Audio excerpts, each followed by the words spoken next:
She had everything money could buy, and nothing that actually mattered. Vanessa Hart, 30 years old, worth $4 billion, hadn't left her mansion in 5 years. Not because she was afraid, because the world had made it very clear what it thought of a woman in a wheelchair trying to run a billion-dollar empire. Then one rainy morning, a locket hit the floor. Dozens of people froze. Some looked away. Some offered the kind of smile that was really just pity wearing a costume.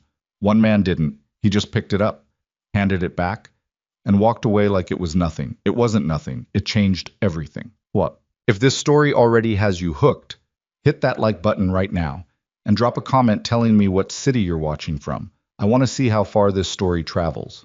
Let's go. Part 1. The rain had been falling since before dawn. By 7 in the morning, Seattle was doing what Seattle always did in November, sitting under a sky the color of old concrete, leaking cold water onto everything and everyone foolish enough to be outside. The streets around the Harrington Convention Center were slick and dark, puddles spreading across the sidewalks, umbrellas bumping into each other at the entrance as people shuffled inside to get out of the wet. The Harrington was one of those buildings that tried very hard to look important. Marble floors, soaring ceilings, staff in pressed uniforms standing near the doors with the practiced expressions of people paid to look pleasant, no matter what. The annual Morrison Foundation Charity Gala drew Seattle's wealthiest residents every November, and this year was no different. The parking lot was a slow parade of black cars and SUVs, valets moving quickly despite the rain, guests ducking inside with their collars raised and their heels clicking against wet stone. Most of them hadn't come for the cause. Most of them came because being seen at a Morrison event still meant something in this city. Vanessa Hart arrived at 7:42, 7 minutes later than she'd planned, which already put her in a bad mood. Her driver pulled the car as close to the entrance as the accessible lane allowed, and Vanessa sat in the back seat for a moment after he opened the door, doing the private calculation she did every time she had to enter a public space. Checking angles, noting distances, identifying the small hazards that most people never thought about because they didn't have to. A step up at the wrong place, a narrow corridor, a crowd that moved unpredictably and had no idea it was in anyone's way. The chair was already unfolded on the sidewalk, the driver holding it steady. She transferred herself out of the car with the practiced efficiency of someone who had done this thousands of times and had long since stopped needing anyone to help. The movement was fluid and completely unsentimental. She didn't want help. She'd made that clear repeatedly to enough people over enough years that most of her staff had learned to simply be present without hovering. She pushed herself toward the entrance. The automatic doors opened. A young woman in a Morrison Foundation blazer materialized immediately with the expression Vanessa recognized. The big careful smile, the slightly lowered posture, the particular kind of over-attention that people sometimes confused with warmth. "Ms. Hart, welcome. We have your table ready, and we've arranged—" "I know where the table is," Vanessa said. Her voice was not unkind, but it was not soft either. "Thank you." The woman blinked, recalibrated, stepped back. "Of course. Right this way." Inside, the Harrington's main hall had been transformed. Round tables with white linens filled most of the floor, centerpieces of white roses and small battery-powered candles catching the light. A low stage had been erected at the far end, a podium with the Morrison Foundation's logo, screens showing images of their work. Children in schools, community centers, medical clinics. The room smelled like cut flowers and expensive cologne, and the particular warmth of too many well-dressed people gathered indoors out of the rain. Vanessa had been to events like this for most of her adult life. She'd been to them before the accident, and she'd been to a few carefully selected ones after, and they still felt the same to her, full of people performing generosity for an audience of each other. She was not especially charitable about this. She was aware that she was doing the same thing. Her table was positioned near the center of the room, which was better than the back but worse than she'd preferred. She'd asked for a spot closer to the wall, where the approach was clear and she didn't have to navigate through people. Someone had apparently decided that a visible position was more appropriate for someone of her profile. She'd have words about that later. She settled at her table, nodded to the 2 members of her team who were already seated, and accepted a glass of water from a passing server. The program was still 40 minutes from starting. There was a period of standing around and mingling that was expected of everyone before the formal part of the evening, and Vanessa had developed a tolerance for it that stopped well short of enjoyment. Margaret Chu, her chief of staff, leaned over. Margaret was 53, efficient in the way of someone who had organized complicated lives for complicated people for over 2 decades, and she had the particular gift of saying useful things quietly. "Harrison wants to speak with you before the program," she said.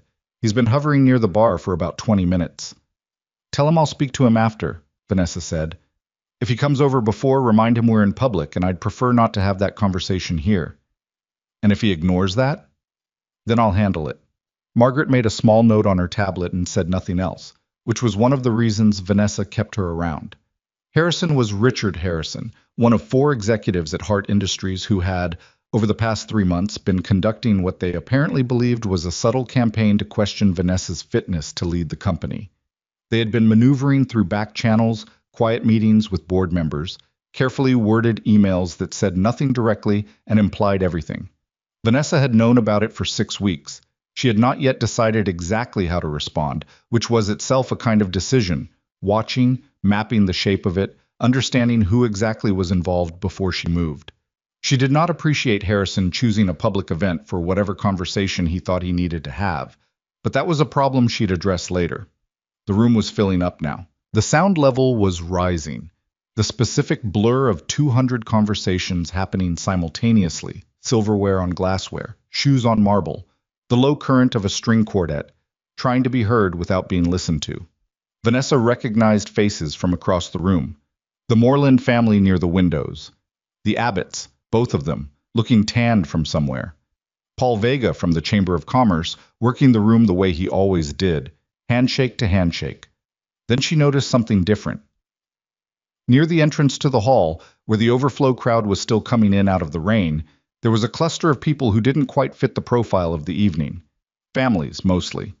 The Morrison Foundation apparently invited a number of community partners every year.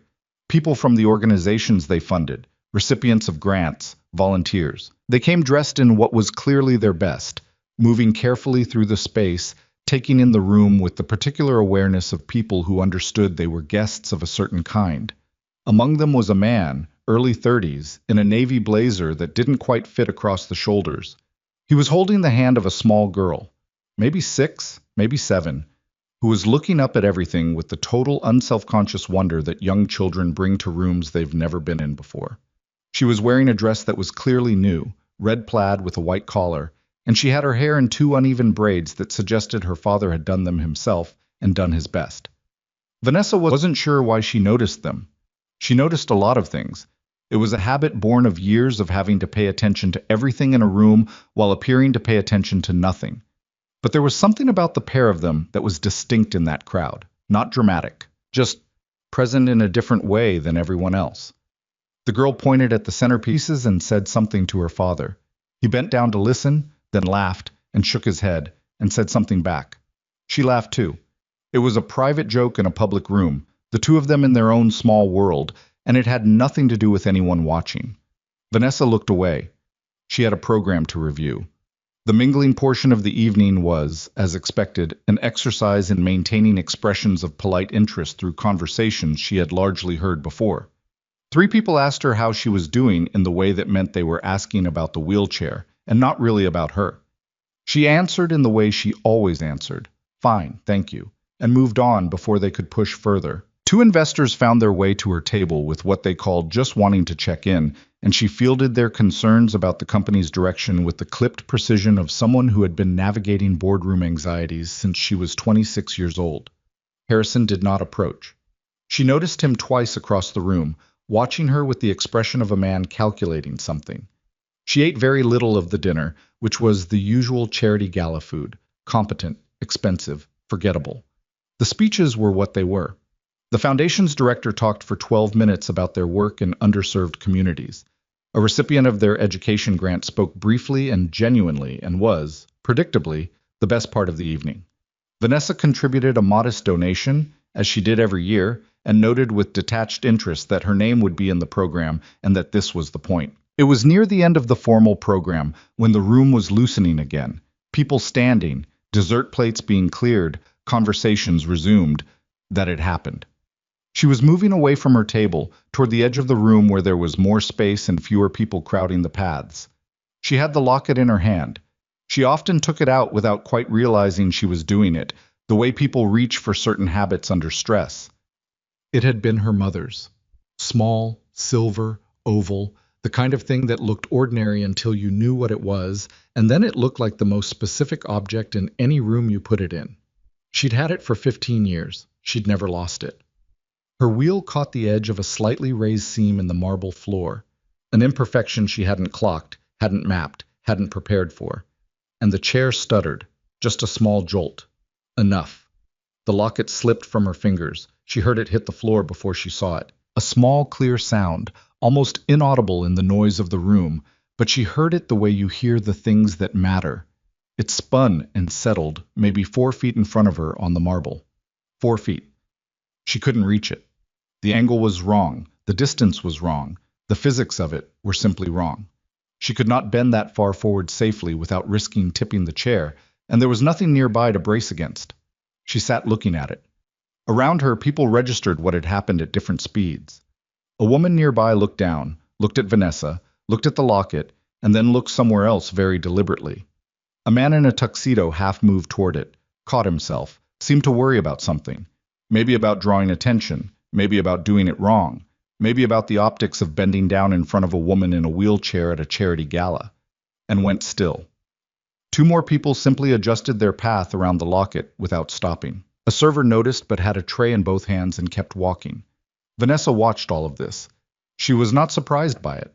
She had learned, a long time ago, that most people freeze when they're in proximity to something they don't know how to handle, and a woman in a wheelchair losing something on the floor apparently fell into that category. People didn't want to get it wrong. They didn't want to be patronizing, or they were afraid of acknowledging the chair, or they were embarrassed on her behalf in a way that made them useless. She understood the psychology. It still made her very, very tired. She was calculating whether she could get to a wall and brace against it to increase her reach when she heard the small voice. "Daddy, someone dropped something." And then, no pause, no deliberation, no performance, a man crouched down next to the locket. He picked it up. He looked at it briefly, just to confirm it was intact, and then he walked the 3 steps to Vanessa's side and held it out. "Here you go," he said. That was it. No added drama, no look of deep significance, no careful management of where his eyes went, no overcorrection, no particular gentleness. That was really just a different form of condescension. He just held it out and met her eyes like a person talking to another person. It was so ordinary that it took her a second to respond. She took the locket from his hand. "Thank you." "Sure." He straightened up. His daughter was right next to him, looking at the locket with frank curiosity. "Is it a real locket?" the girl asked. "Like with pictures inside?" "Lily," the man said mildly. "It's fine," Vanessa said. She looked at the girl. "Yes. There's a photo inside." "Of who?" "Lily." "My mother," Vanessa said. The girl nodded seriously, as if this was information she was filing away. "My mom's gone too," she said. "Mine doesn't have a locket, though. Mine has—" She paused, looking at her father, calculating the word. "A legacy box with stuff in it." "Lily, it's for when I want to remember her. Dad made it." Vanessa looked at the man. He had the expression of a parent caught somewhere between embarrassment and the decision to let it go because stopping it would be worse. He had brown eyes and a face that looked like it had been tired for a while and had made its peace with that. The blazer that didn't fit right, the braids that weren't quite even. She noticed that his shoes were clean, very clean, clearly polished, which was the detail that for some reason stayed with her. "That sounds like a good thing to have," Vanessa said to the girl. The girl nodded, apparently satisfied. Then she looked at the wheelchair with exactly the curiosity she'd looked at the locket with and said, "Does that have a motor?" "Not this one," Vanessa said. "Some of them do. Could you go really fast if it did?" "Faster than you might think." Lily seemed to find this extremely acceptable information. Her father put a light hand on her shoulder and said, "We should go find our seats, Bug. We're already done sitting. We should go find them anyway." He looked at Vanessa. Not with pity, not with excessive warmth, Not with anything except the ordinary civility of two people who have had a small interaction and are about to part. Take care, he said. You too, she said, and they walked away. The girl's voice floated back as they moved through the crowd, already on to the next subject, something about the flowers, whether they were real or fake, and how you could tell the difference if you looked closely at the petals. Vanessa sat with the locket in her hand. She didn't move for almost a full minute. That night, back at the mansion, she sat in the room she used as a study when she couldn't sleep, which was often, and held the locket and thought about why that exchange was still in her head. It was a small thing. She knew it was a small thing. A man had picked up a dropped object and handed it back. People did that every day, but they hadn't done it tonight. Not for several long seconds that felt longer than they were. And when one person finally had, he'd done it without making it into anything. She set the locket down on the desk and looked out at the rain, which was still going. Seattle was stubborn about its rain. November meant weeks of it, the kind that didn't commit to being dramatic, just settled in and persisted. The mansion was quiet. It was always quiet. It had been quiet for 5 years since she'd moved back in after the accident and the rehab and the long period of reconfiguring everything. The spaces, the routines, the way she moved through the world. She had staff, people who came and went during the day, but by evening the house was hers alone, and she'd told herself for a long time that this was by choice and not by circumstance. Sometimes she believed that. She opened her laptop and checked the company reports that Margaret had sent over earlier, because work was the thing that kept the quiet from becoming something heavier. Hart Industries had been her father's company before it was hers, and she had spent 15 years turning it from a solid regional firm into something that mattered on a national level. She'd done it through the kind of singular focus that people called visionary when they liked you and obsessive when they didn't. She'd been 25 when she took over, 28 when they started taking her seriously, 30 when the accident happened. The accident was not something she talked about in detail, even now. The publicly available version was that there had been a car crash on a wet road outside Portland. The car had rolled. The driver, a business associate, not her driver, she'd been a passenger, had survived with minor injuries. She had not. Spinal cord damage, incomplete, T10 level. The doctors had been honest about what that meant, and she had appreciated the honesty even though it had taken time to know what to do with it. She'd spent the first 8 months in facilities, rehab, adjustment, learning. Then she'd come home. And then, gradually, she'd pulled the world inward around her, until the space she moved through had contracted to the mansion and the company and the careful routes she'd mapped between them. The charity event tonight was one of only a handful of public engagements she'd accepted in the past year. Margaret had been quietly advocating for more visibility, and Vanessa had been quietly resistant, and they'd reached a compromise that satisfied neither of them entirely, which was perhaps the definition of a functional working relationship. She set the laptop aside and picked up the locket again. She thought about the girl's voice. My mom's gone too, said the way children sometimes say the most significant things, directly, without the softening that adults learn to apply, not because they don't feel it, but because they haven't yet learned to be afraid of saying it plainly. She thought about the man, the blazer, the braids. Take care. 2 words, and he'd meant them as nothing more or less than they were. She set the locket down, opened her laptop, told herself she was not going to try to find out who he was. She closed the laptop, sat in the quiet for a while. Then she opened it again. It didn't take long. She had access to the Morrison Foundation's guest list through her foundation liaison, and from there it took 15 minutes to cross-reference names against the community partner organizations. The man's name was Ryan Carter, 32 years old.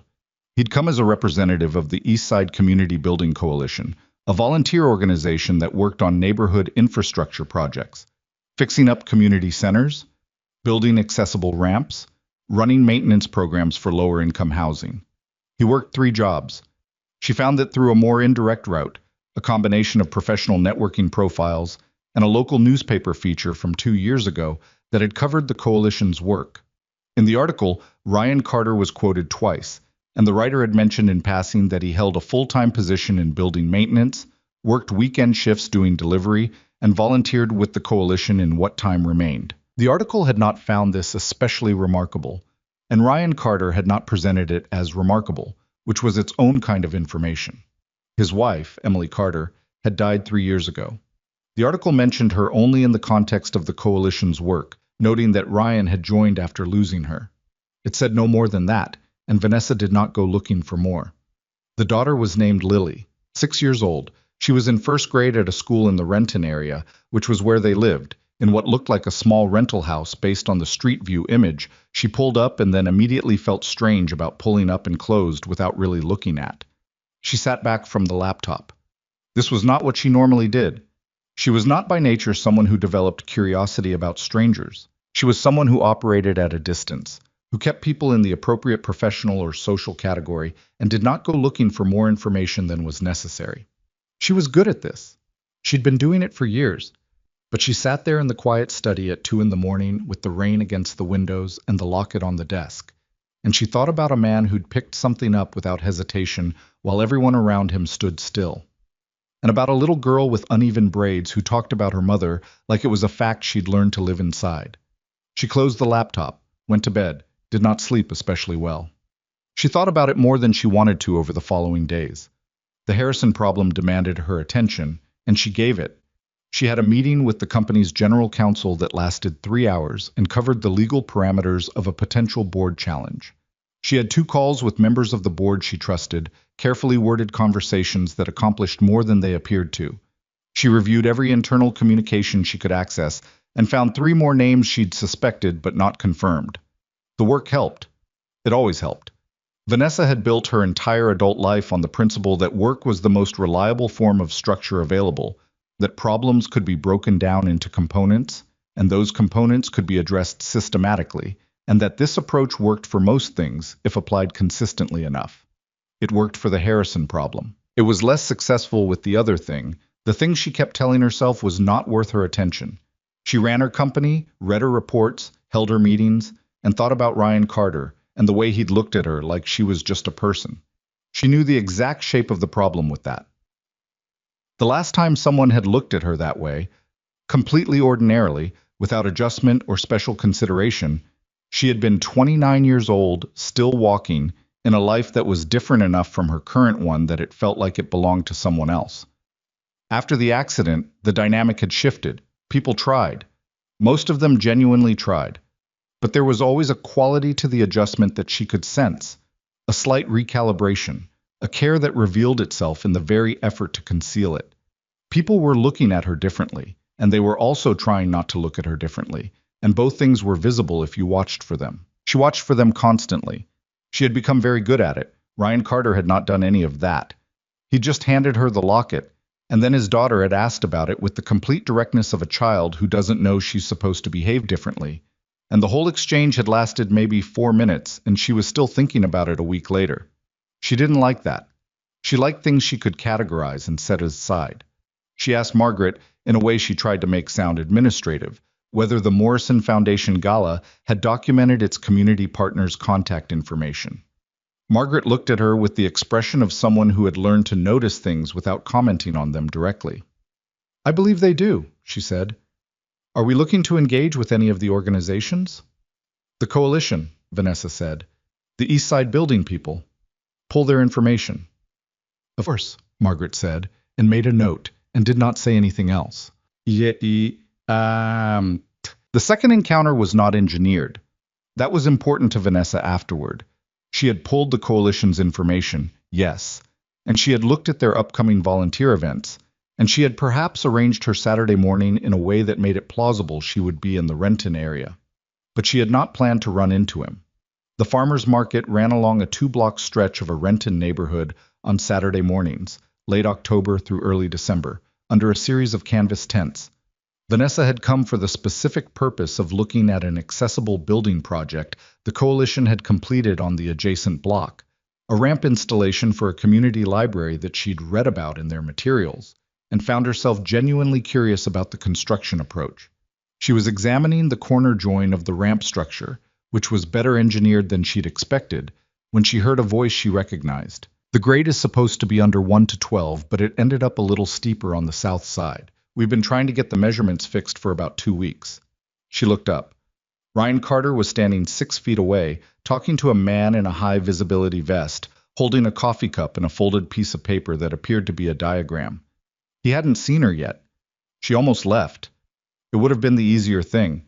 She stayed where she was, and a moment later he turned and saw her, and his expression was the face of someone trying to place something they recognize but haven't quite located. Then he had it. "The locket," he said. "The ramp," she said. That surprised him. He glanced at the man in the vest, said something brief, and then walked over. "You're looking at our ramp," he said. Not accusatory, just noting it. "The corner join is well done," she said. "Better than most contracted work I've seen." He looked at the join like he was seeing it again. That was a lot of back and forth. The contractor wanted to do it the standard way, and I kept pushing for something that would hold up better through winter. The standard way would have cracked by February. He looked at her. "Yeah," he said. "That's what I said." Something in his expression adjusted. Not the recalibration she was used to reading in people when they spoke to her, but something more like the particular attention of someone recognizing they're talking to a person who knows what they're talking about. "You work in construction?" "No, but I've had reason to learn about ramp specifications." A beat. He understood what she meant, and he moved on from it without making it a moment. "Ryan Carter." "I know," she said. "Vanessa Hart." That one he recognized. Something moved across his face. He knew the name, clearly, but he controlled it quickly, and what settled was something closer to the same easy attention as before.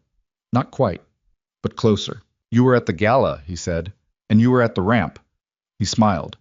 It was not a polished smile. It was the smile of a person who was slightly more tired than they looked and who had just been surprised by something in a good way. "Lily's in there," he said, gesturing at the market tents. "She talked about the locket for 3 days." "Only 3?" "She moved on to an extended thing about penguins. No offense." "None taken." He glanced back toward the market, then back at her. He had the posture of someone who was used to moving quickly between tasks, always aware of the next thing, but he wasn't rushing now. "Do you want to—" he started. "There's good coffee 2 tents down. If you weren't— I'm not trying to—" He stopped himself. "Coffee," he said, more simply. Vanessa had said no to things like this, casual, unstructured, undefined things, for 5 years. It was what she did. Her social world had contracted to people who served a function, and she'd told herself this was efficiency. "I have 15 minutes, she said. The 15 minutes became an hour and 10. Lily found them at the coffee tent about 20 minutes in, announcing herself by arriving suddenly at the table with a paper cup of hot chocolate and the information that she had seen a dog who was bigger than she was, and his name was Gerald. "That's a good name for a big dog," Vanessa said. "It is," Lily agreed, climbing into the empty chair beside her father with the physical certainty of a child who does not question whether there is room for her. "Did you bring the locket?" "Lily, I have it," Vanessa said. She reached into her jacket pocket and produced it. She set it on the table. Lily looked at it with the same focused interest she'd had at the gala. "Can I see inside?" Vanessa opened it. Inside was a small photograph, creased at the corner, a woman's face, dark-haired, early 40s, laughing at something off camera. "She's pretty," Lily said. "She was," Vanessa said. Lily looked at the photo a moment longer, then looked up. "My mom was pretty too," she said.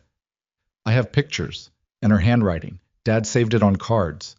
She looked at her father. "For the legacy box." Ryan was looking at his coffee. "Yeah," he said. He cleared his throat. "We should probably not get into all of this." "It's fine," Vanessa said. "It's fine," Lily confirmed.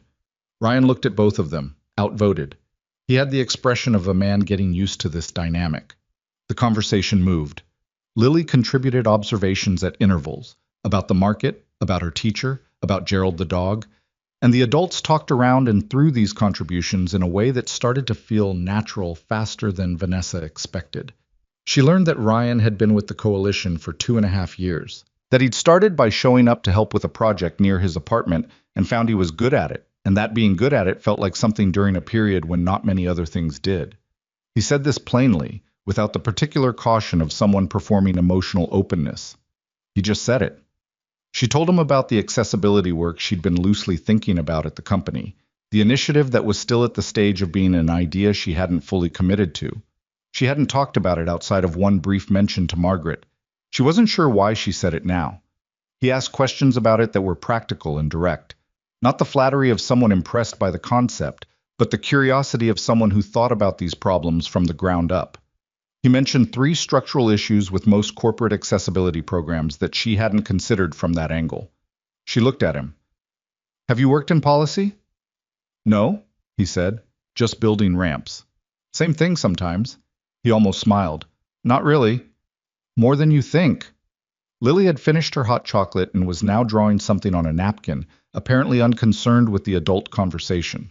After a moment, she held up the napkin, showing a wobbly oval shape. That's the locket, she said. I'm drawing it for the memory box. Ryan looked at it. Good locket, Bug. I know, she said, already drawing again. Vanessa sat in the noise of the market. Vendors calling prices. Someone playing guitar, 2 tenths over, rain starting again at the edges of the canvas, and felt something that took her a moment to name. It was not happiness exactly. It was more like the absence of something she'd gotten used to carrying, set down briefly without quite noticing. She noticed it now. She said she had to go. She meant it this time. Ryan walked her to where her car was parked, not offering to push, which she noticed and did not comment on, and they paused at the driver's door. The coalition posts their projects online, he said, if you ever want to look at specific site work. It was not asking for anything. It was just an open door left there, with no particular expectation attached. I'll look, she said. She got into the car. She did not look back as she drove out of the parking lot. She looked at the locket where she'd left it on the seat beside her. She thought about the napkin drawing, the wobbly oval. I'm drawing it for the memory box. She thought about the man who built ramps and worked 3 jobs and saved his wife's handwriting on cards for their daughter, who had picked up a locket without hesitation and handed it back and treated it like it cost him nothing, because for him, it hadn't. Outside, the rain was picking up. Seattle settling in for a long afternoon. Vanessa drove home through it. The mansion was the same when she returned, large, quiet, everything in its designated place. She parked the locket on the desk in the study, in the spot it always occupied. She sat for a moment in the empty room. Then she opened her laptop and pulled up the coalition's website, because she'd said she would look. And Vanessa Hart, when she said she would do something, did it. The project's page loaded. 7 active sites listed. Site photographs showing work in progress. Ramps, handrails, widened doorways. The unglamorous machinery of making the physical world accommodating to the people it too often forgot. She read through all of them. Then she read through them again. The coalition's website stayed open on her laptop for 3 days. She told herself she was researching. It wasn't entirely untrue. Vanessa had a habit of thorough information gathering that predated the accident and had, if anything, intensified afterward. When you couldn't always move through the world to see things directly, you learned to read everything available and compensate. She read the project reports, the grant applications, the site assessment forms that Ryan's team uploaded with the kind of functional, unself-conscious writing of people who documented things because documentation was useful, not because anyone was watching. The prose was utilitarian. The photographs were taken with phones, slightly tilted, lit by whatever light was available. A ramp in progress. A doorway widening. Someone standing in a half-finished corridor with a level, not looking at the camera. Ryan appeared in 3 of the photographs. In one, he was on his knees examining a threshold join, hands dirty, attention entirely on the material in front of him.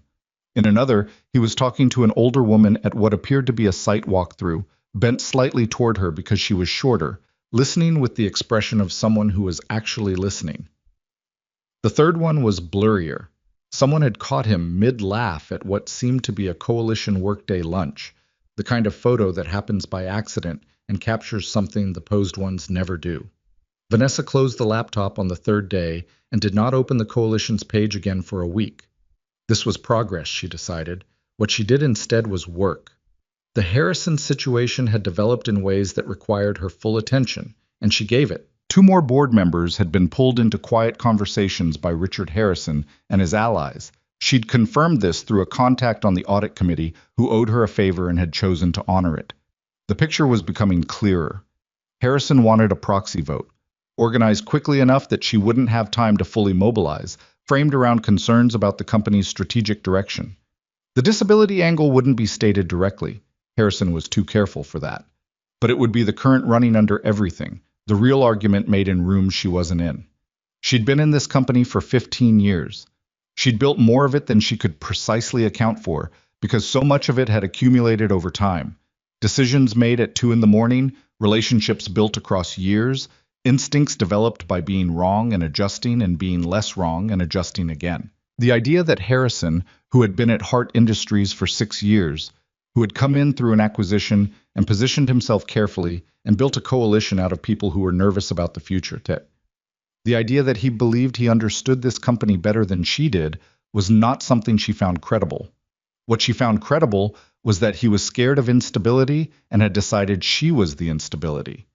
That was a more dangerous kind of wrong than simple ignorance. She worked. She made calls she didn't announce. She had conversations with board members that were not about the vote and were also entirely about it. She was careful. She was always careful. And underneath the work, occupying the small hours of the night when the careful analysis gave way to whatever came after it, she thought about what Ryan had said at the coffee tent. I started showing up to help with a project near my apartment and found I was good at it. And being good at it felt like something during a period when not many other things did. She'd heard a lot of people talk about grief and recovery and rebuilding. She'd been to the sessions, the therapists, the support groups that well-meaning people had recommended in the first year after the accident. Everyone had language for it. Some of the language was even useful. But there was a specific quality to the way Ryan had said that. Plainly, without architecture, like it was just a thing that had happened, that she kept returning to. The absence of performance. He wasn't telling her a story about himself. He was just answering a question honestly. She wasn't used to that. The third time their paths crossed, she didn't pretend it was accident. Margaret had flagged that the coalition was holding a public walkthrough of a newly completed accessibility project, a retrofitted community center in the South End neighborhood, a building that had been, according to the project documentation, essentially unusable for anyone with mobility limitations before the renovations. The walkthrough was open to community members, funders, and interested parties. The Morrison Foundation was listed as a project sponsor. She told Margaret she wanted to attend in a professional capacity, as a potential funder evaluating the coalition's work. Margaret wrote this down with the exact expression she used when she was being professionally discreet. "I'll arrange it," Margaret said. The community center was a converted warehouse from the 70s, brick exterior, the kind of building that accumulates character through decades of being used hard. The renovations had retained that quality. This was not a building that had been made to look new. It had been made to work better. Wider corridors. An elevator that hadn't existed before, housed in a small addition at the north end. Ramp access at 3 separate entrances. Interior surfaces changed at the margins, handrails added, lighting improved without being transformed. It still looked like itself, just more accessible to itself. Vanessa moved through it at her own pace, ahead of the main group because she needed to actually see things. And that meant being able to stop and look without the crowd's rhythm determining hers. She examined the elevator threshold. Well done, flush, no lip. The corridor width at the main junction, adequate but tight in the left branch. The entrance ramp gradient, correct this time, not the slight overage of the Renton Library. She had been there about 20 minutes when Ryan appeared from a side corridor with a clipboard talking to a woman in a hard hat. He saw Vanessa, finished his sentence, and walked over. "You came," he said. "You did the work," she said. It seemed worth seeing. He looked around the corridor with the expression of someone who had been looking at something so long they couldn't quite see it fresh anymore. The elevator was the hardest part. The building structure didn't want to cooperate. The corridor on the left branch is tight, 28 inches. We couldn't get it wider without taking down a load-bearing element. Technically meets code. "Technically," she said. "Yeah." He tapped the clipboard against his palm. "I know." This was what she hadn't expected about talking to him, that he didn't need her to be diplomatic about things he already knew were imperfect. He registered the observation and held it without defensiveness. It was the quality of someone who'd been fixing things long enough to understand that knowing the problem and being able to solve it weren't always the same situation, and both deserved to be named. "The entrance ramp is right," she said. "We did that one twice." "I could tell." He looked at her. That small adjustment in his expression again. Not quite a smile, something more like recognition. "Where did you learn ramp gradients?" "From needing them to be correct," she said. and from being angry enough times when they weren't to actually study the specifications. He absorbed this. Then, most people in your position hire someone else to be angry for them. I tried that. They weren't angry enough. He did smile then. It rearranged his face in a way that took a few years off it. He looked less like a man carrying something and more like the man he probably was before the carrying started. She noticed this and filed it away in the category of things she was noticing too much. Lily asked if you were going to come back, he said, more carefully. Vanessa wasn't sure what to do with that, so she didn't do anything immediately. She looked at the elevator door. She's perceptive. She's 6, he said. She just says what she's thinking. That's what perceptive means, usually. He considered this. She talks about the locket a lot. I think she feels... He paused. I think it makes her feel like a connection or something, to her mom, through your mom. I don't fully understand the logic, but she's 6, so... The logic is that 2 women are gone and something small survived them both, Vanessa said. That makes sense to me. Ryan was quiet for a moment. Yeah, he said finally. That's probably it. The walkthrough group had caught up to them and was moving through the corridor now, the organizer explaining the ramp approach to a cluster of community members. Ryan stepped back to let them pass, and Vanessa moved with him, and they ended up side by side against the wall watching other people move through the space that he and his team had built. Can I ask you something? He said. You've been managing not to, she said. Since the coffee, he admitted. You said you've been thinking about an accessibility program through the company. I said I had an idea at the stage of not being fully committed to it. What would it take to get committed to it? She looked at him. This was not the question she'd expected, which meant she needed to actually think about the answer rather than giving the one she had prepared. Knowing it would work, she said. Not theoretically, practically. That the infrastructure exists to make it real and not just an announcement. He nodded slowly. Because announcements are easy. They're very easy, and they feel like doing something while actually doing almost nothing. The coalition's gotten a lot of those, he said. It was not bitter, just accurate. Companies that come in for a photo and then the follow-through is 2% of what they said. I know. She looked back at the elevator. That's why I haven't committed to it. I don't want to be that. He was quiet again. Not the quiet of someone with nothing to say, but the kind that was making room for something. If you ever wanted to see what actual ground-level implementation looks like, he said. Not for a photo. Just to see the work. He shrugged. We have 3 active sites right now. She looked at him. He met it without making it anything complicated. Send me the site information, she said, through the coalition's contact page. You want it formal? I want it documented. If I'm going to make a decision, I want a record of the information I made it from. He thought about this. That's very systematic. Is that a problem? No, he said. It's just different. He pushed off from the wall. I'll send it today. She moved toward the exit, then stopped, turned back. Lily's napkin drawing, she said. Did she actually put it in the memory box? Ryan blinked. Then something shifted in his face that she couldn't read precisely, except that it was real. Yeah, he said. She did. Vanessa nodded once, continued to the exit. Outside, the November air was cold and the sky was the specific flat gray of an afternoon that wasn't going to get any better before dark. She sat in her car for a moment before calling her driver, looking at the community center's exterior. The brick. The new ramp.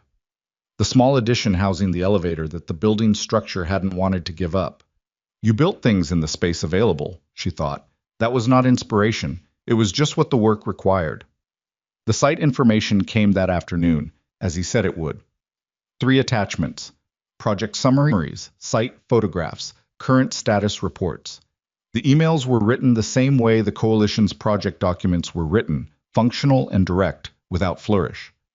Ryan had not added anything personal to the message. It was exactly what she'd asked for. She forwarded everything to Margaret with a note. I want to look at these seriously. Clear time, Thursday afternoon. Margaret forwarded back 30 seconds later. Already done. She did not think about what this meant. She thought about Thursday. Thursday was a site in the Beacon Hill neighborhood, a small apartment complex that the coalition was working to retrofit with exterior ramp access. The existing entrance involved 3 steps that had no alternative approach, which meant that the 12 units in the building, 12 families, had been effectively inaccessible to anyone with mobility limitations since the building was constructed in the 1960s. Ryan walked her through the current plan. He had a clipboard, as before, and a habit of sketching things quickly on graph paper when he needed to explain structural decisions. His hands moved like someone used to working with physical materials, gesturing in the air to indicate angles and distances that he'd apparently memorized. The challenge is the grade of the existing approach, he said, crouching to show her the current path from sidewalk to entrance. There's a 4-foot elevation change over about 15 feet, which gives us the gradient problem if we run a standard ramp from the front. You'd need to switchback it, she said, which requires more footprint than we have on the front approach. He sketched something. So we're proposing to come around the north side, use a longer run along the building face, and enter at the existing side door that's already at grade. It's a 40-foot route instead of 15, but compliant. And usable, which is the part the code doesn't always ask about. She sat and looked at the side of the building. The existing side door was metal, painted over many times, functional without being welcoming. It had a worn concrete path leading to it that people already used, which was a point in the plan's favor. What's the timeline? 6 weeks if the materials come in on schedule, 8 if they don't. He sat back on his heels. Materials usually don't. What's the budget shortfall? He looked at her. We're about 14,000 short of what we need for this site. We have what covers the ramp structure, but not the door modification and the path resurfacing. Send me the itemized budget. He stared at her for a second. Vanessa. I'm not committing anything, she said. I said send me the numbers. He considered this. Then he wrote something on the graph paper, tore it off, handed it to her. It was a number. That's a rough total for the door and path work, he said. I can get you the full breakdown by end of week. She folded the paper, put it in her jacket pocket. End of week is fine. He watched her do this with an expression she couldn't immediately classify. You know, he said, most people who say they want to evaluate something real don't actually show up to the sites. I noticed, she said. That's why I came. They were quiet for a moment. A car passed on the street behind them. Somewhere in the building, someone was playing music. Muffled through the wall, a bass line, and something she couldn't identify. How long have you been doing this? She asked. Not the coalition specifically. He understood what she meant. Working everything I can work? He thought about it. Since Emily died. Before that I had one job and it was enough. After... He stopped. After, the time was the problem. The silence of time with nothing in it. He picked up a small piece of gravel and turned it over in his fingers, then set it down. Lily helped. She needed things constantly, and that was good. But when she was in bed and the apartment was quiet, you need something to put in the quiet. Work was what I had. She understood this so directly and completely that she didn't say so, because saying so would make it into something it didn't need to be. Does it get easier? She asked instead. The quiet. He looked at her, and this time he understood the real shape of the question, which was not about him. Different, he said. Not easier. It just starts to have different things in it. She looked at the building, the side door, the path that people had worn into the concrete over 60 years, not because it was the best route, but because it was the one that existed. Different things, she said. Yeah. The itemized budget came Friday. She reviewed it Saturday. She transferred the funding to the coalition's account Monday morning before her 7 o'clock call, with a note that it was for the Beacon Hill site specifically and not to be applied elsewhere without conversation. She did not announce it. She told Margaret it had happened because Margaret needed to know, and Margaret made a note and said, "Good," in the tone she used when she thought something was overdue and didn't say so. Ryan sent a one-line email that afternoon. Lily wants to know if you want to see the finished ramp when it's done. She looked at the email for longer than it deserved. She wrote back, "Tell Lily yes." December came in with more rain and a cold that had weight to it, the kind that pushed through the margins of buildings and made people hold their coffee cups with both hands. Vanessa's schedule was dense. End of year required it. The company's annual review cycle overlapping with external partnership meetings and board communications and the ongoing, carefully managed navigation of the Harrison situation. She saw Ryan twice more in December, both times in what she had to admit were partially constructed circumstances. Once at a coalition board meeting that she'd been invited to attend as a prospective funding partner. Once at a community forum about accessible infrastructure that she had genuine professional reasons to attend and also could have sent a representative to. Each time she saw him, the things she'd noted at the gala sharpened slightly. The quality of his attention, the directness of his engagement, the way he moved through rooms full of people without performing for any of them. He was not unaware of himself. She'd observed enough people to know the difference between someone who was simply unconscious of how they came across and someone who had worked out, somewhere along the way, that most performance was exhausting and unnecessary. Ryan was the second type. He'd made the decision, probably without articulating it as a decision, to just be what he was in whatever room he was in. It was, she realized, the quality that had registered in the first 4 seconds at the gala when he'd picked up the locket and handed it back. Not kindness exactly, though it was that. The absence of performance. In a room full of people who were all performing in varying degrees, the quality of a person who simply wasn't was immediately legible, and it still felt, weeks later, like something she needed to be careful with. She knew what it was doing, this incremental thing. She knew the way the mind worked when it was offered something it had been without for a long time. It wanted to make too much of it.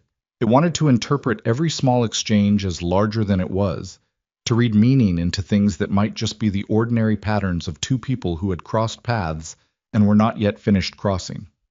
She'd watched herself do this, carefully, and had tried to account for it. She hadn't succeeded very well. Lily was part of it, in a way that was separate and also not. The girl had appeared in Vanessa's life in the specific way that children sometimes appeared, not carefully, not through any normal social mechanism, just suddenly present, saying things directly, offering her attention with no calculation behind it.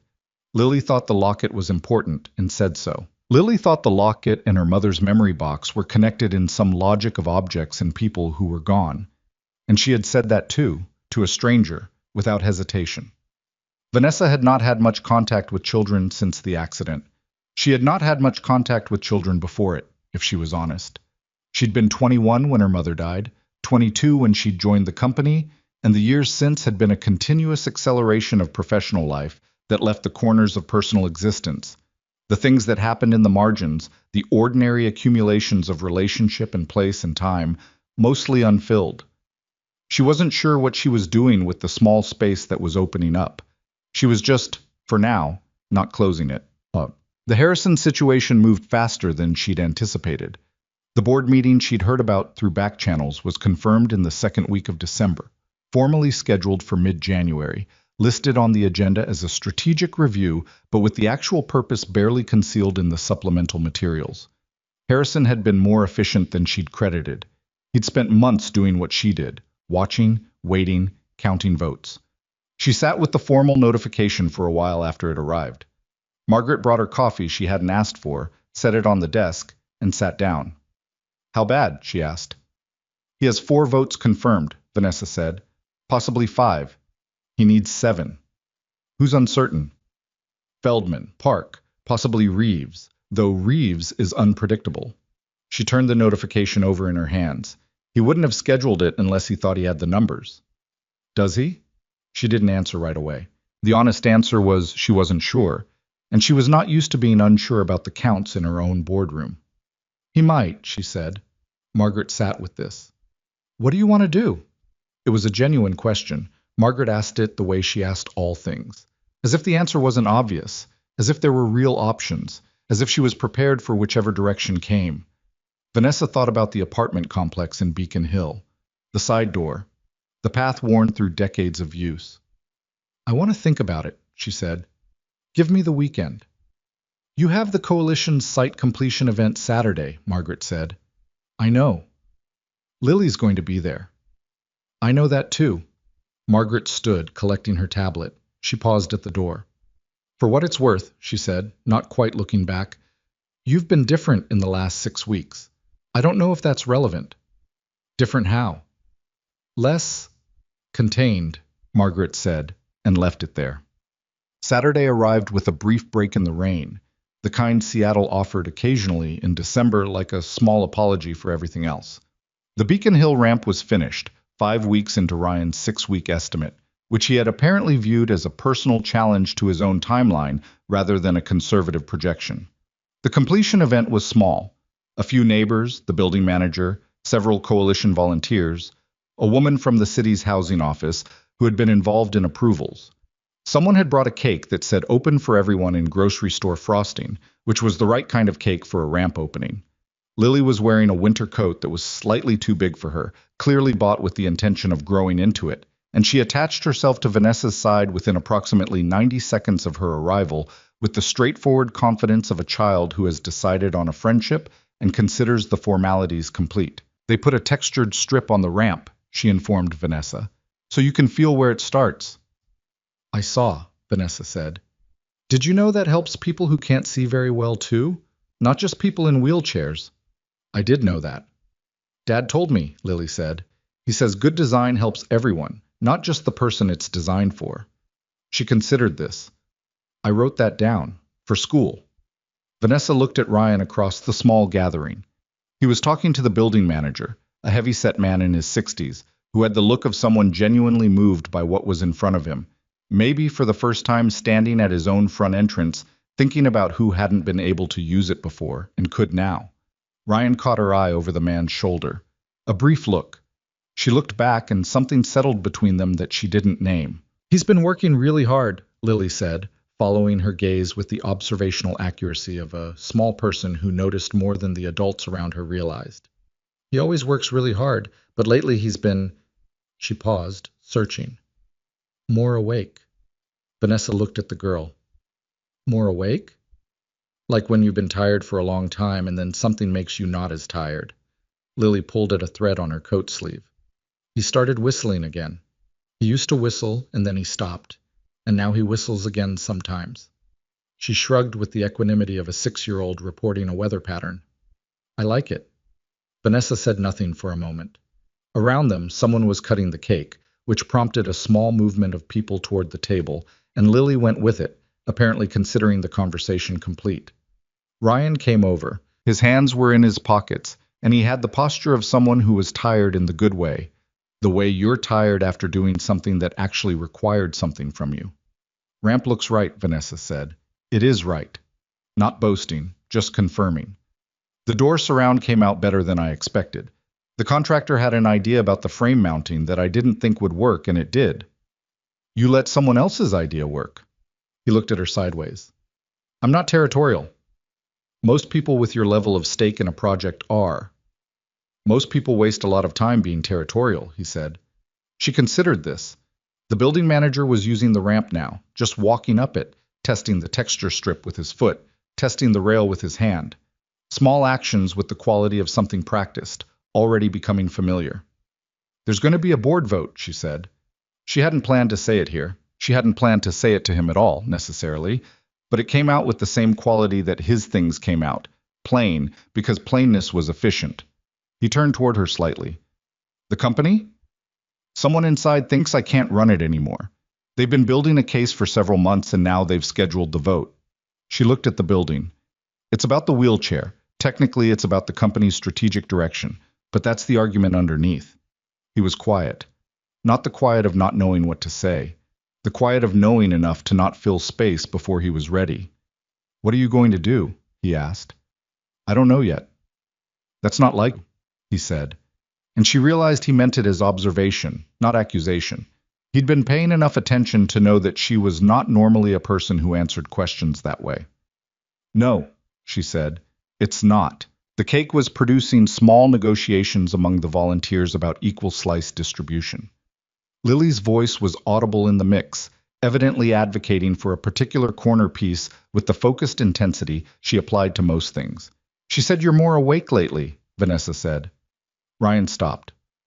What? Lily, she said you stopped whistling for a while and now you've started again. Vanessa looked at him directly. She notices everything. He looked at his daughter across the gathering. Something moved through him that he wasn't bothering to conceal. A complicated, unguarded thing that was fond and sad and present all at once. She does, he said. She's been doing that since before she could talk. Just watching everything. She gets it from somewhere. He looked at Vanessa. The afternoon light was going flat and thin the way it did in December, and the cold was reasserting itself at the edges of the brief clear weather. His face was tired, and under the tiredness, something that had been quietly there for weeks, and that she had been quietly not naming. Vanessa, he said, and stopped. You don't have to, she said. I know. He looked at the ramp, at the building, at his daughter claiming the corner piece of cake. Whatever's going on with the board, whatever they think. He spoke carefully, with the tone of someone choosing words because they matter, not to make them sound better. They haven't seen what I've seen in the last 2 months. He shook his head slightly. Don't give that to them. She didn't answer immediately. The building manager was at the ramp again, watching a neighbor use it, an older woman with a cane who had apparently not been able to use this entrance for 3 years. The woman went up slowly, pausing at the midpoint, one hand on the rail that had not been there before. Vanessa watched this.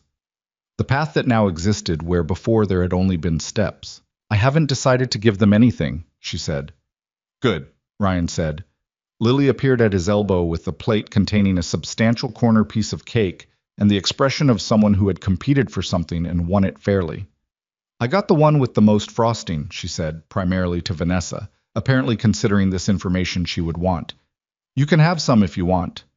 Vanessa looked at the cake, then at Lily. Then, briefly, at Ryan, who was watching his daughter with the helpless, sustaining love of someone who has built their entire remaining life around a 6-year-old with uneven braids and excellent negotiation skills. All right, she said to Lily. Which part has the most frosting? Lily pointed, very precisely, to the corner, and then she handed it over, just like that, no calculation. Vanessa ate the corner piece of someone else's cake at a ramp opening in December while around her the small good thing that Ryan Carter's team had built was being used for the first time, and she thought about board votes and silence, and the things that filled it, and about what it meant that a 6-year-old child had handed her the best piece without being asked, and without wanting anything back. The afternoon light was almost gone. The rain was coming back. She stayed until the cake was finished. The new year came in quietly. Vanessa spent the last week of December and the first days of January the way she spent most significant transitions, working, because work was the most reliable way she knew to move through time that otherwise had a tendency to expand into shapes she didn't want. She reviewed the company's annual financials with the precision she applied to everything, finding the 3 discrepancies that always existed in documents assembled by multiple departments and correcting them before anyone else noticed. She responded to communications she'd let accumulate through December. She had 2 calls with her legal team about the board meeting, now 3 weeks out, and came away from both with a clearer map of the terrain and no better sense of whether she was going to win. That was the part she couldn't model. She could count the confirmed votes on her side. She could estimate the uncertain ones. She could make the arguments she would need to make, had in fact been making them in various forms for weeks in her conversations with individual board members. But there was something underneath the counting that she couldn't resolve through analysis, something that had to do with the room itself. The particular quality of a boardroom when a decision is actually being made, the way people's faces changed in the seconds between holding a position and abandoning it, the intangible current that moved through a vote when it was close. She had won close votes before. She'd also lost them. The difference in her experience was not usually the arguments. The arguments were mostly constructed after the real decision was made. The difference was something harder to account for, a quality of presence, the impression that the person asking for confidence deserved it. She thought about this in the middle of the nights, which were long. She thought about what Harrison's argument would actually be. Stripped of its diplomatic framing, she thought about the board members who were uncertain and what they were really uncertain about. And she thought about Ryan saying, "Don't give that to them," and the specific weight the words had carried, the quality of someone saying the true version of a thing rather than the managed version. She called him on the 4th of January. She told herself it was to discuss the Beacon Hill completion report, which she did in fact want to discuss. She called anyway, at 8 in the evening, which was not a business hour, which meant she was not entirely lying to herself, but not entirely honest either. He answered on the 3rd ring, slightly breathless, with background noise that resolved as she listened, the sound of a small person demanding something in the near distance. "Hold on," he said, not to her. Then, "Lily, the video will still be there after I—" "Lily." A pause.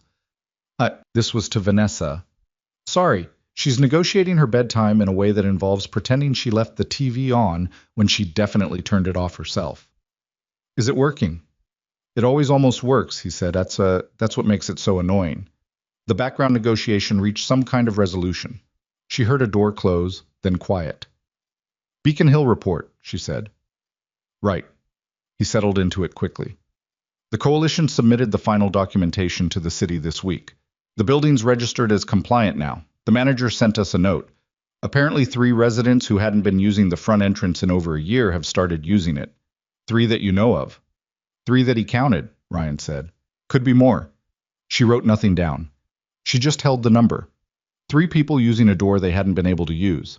That was what $14,000 and 6 weeks of work had produced, and she was aware that this was not nothing. She was aware that she had been adding up small nothings her whole life, and that some of them had turned out to be large somethings in retrospect. I've been thinking about scaling it, she said. The program. A formal initiative, not just funding individual coalition projects. A structured program. Assessments, funding, implementation support, job creation for the people doing the work. She paused. I've been mapping it for a couple of weeks. He was quiet in the way she recognized now as thinking rather than waiting. What's the obstacle? The board vote is in 3 weeks, she said. If the vote goes wrong, the program doesn't happen. I'm not in a position to build something like that if I'm not running the company. And if the vote goes right? Then I build it. Another pause. You're worried it won't go right. She didn't answer immediately, which was itself an answer. Vanessa. He said it carefully, not reaching for anything beyond what was there. Tell me what you're actually thinking, not the strategic version. She looked at the dark window of the study, the reflection of the desk lamp floating in the glass. She had not been asked this question in exactly this way in a very long time. Most people who wanted to know what she was thinking were looking for information they could use. Ryan was not looking for information. He was just asking. I'm thinking, she said slowly, that there is a version of this where I walk into that boardroom and they look at me. And regardless of what I say, regardless of what the numbers show, there is something in the room that has already been decided, something that has nothing to do with the company and everything to do with... She stopped. With the chair, he said. With what they think the chair means, about what I can do, about what I'm worth. She said it flatly because that was the only way to say it without it becoming something larger than she wanted it to be right now. I've been in enough rooms to know when a decision is made before anyone speaks. And I'm not sure I can change a room that's already made up its mind. Ryan was quiet for long enough that she checked the call was still connected. Can I ask you something? He said. You already did once. I said yes. You told me about the locket, when it dropped. You said people just stood there. Yes. And you were waiting for someone to pick it up, and they didn't, and then I did. He paused. Did you expect it? That someone eventually would? She thought about this honestly. No, she said. By the time you did it, I was already calculating how to get to a wall to brace against so I could try to reach it myself. So you were going to handle it anyway? I was going to try. Right. Something in his voice, not triumphant, nothing like that. Just landing somewhere he'd been working toward. That's the same room. She said nothing. The boardroom. It's the same thing. They might be standing there deciding whether to pick it up or not. But you were already figuring out how to do it yourself. That's not changed. She sat with this. It was not a complicated argument. It was not the kind of thing her legal team would put in a brief or her strategic advisors would frame in a slide deck. It was just a direct thing, said directly. You're better at this than you look, she said. What, talking people into things? Saying the actual thing. I've had to learn, he said. With Lily. Kids will call you on it immediately if you're managing them instead of talking to them. You get trained out of the managed version pretty fast. She thought about Lily handing her the corner piece of cake. Just like that, no calculation. The training ground of a 6-year-old who accepted nothing but directness. How is she? Vanessa asked. Asleep, hopefully. She heard him move, a chair adjusting. She's been asking when she'll see you again. I've been telling her I don't know, which is true. Is that the managed version or the actual thing? A beat. Both, I think. The call did not last much longer. She said she'd be in touch about the initiative after the board meeting. He said, okay. She thanked him for the completion report. He said it was nothing. She knew it wasn't. She sat in the study after the call, the lamp the only light, the window showing her reflection, and the dark house beyond. She picked up the locket from the desk where it lived now, where it had lived every night for 2 months, a habit she'd developed without planning to. She held it and thought about the room she was going to walk into in 3 weeks, and about what she was going to say when she got there. She did not make the decision about how to handle the board meeting through any single moment of clarity.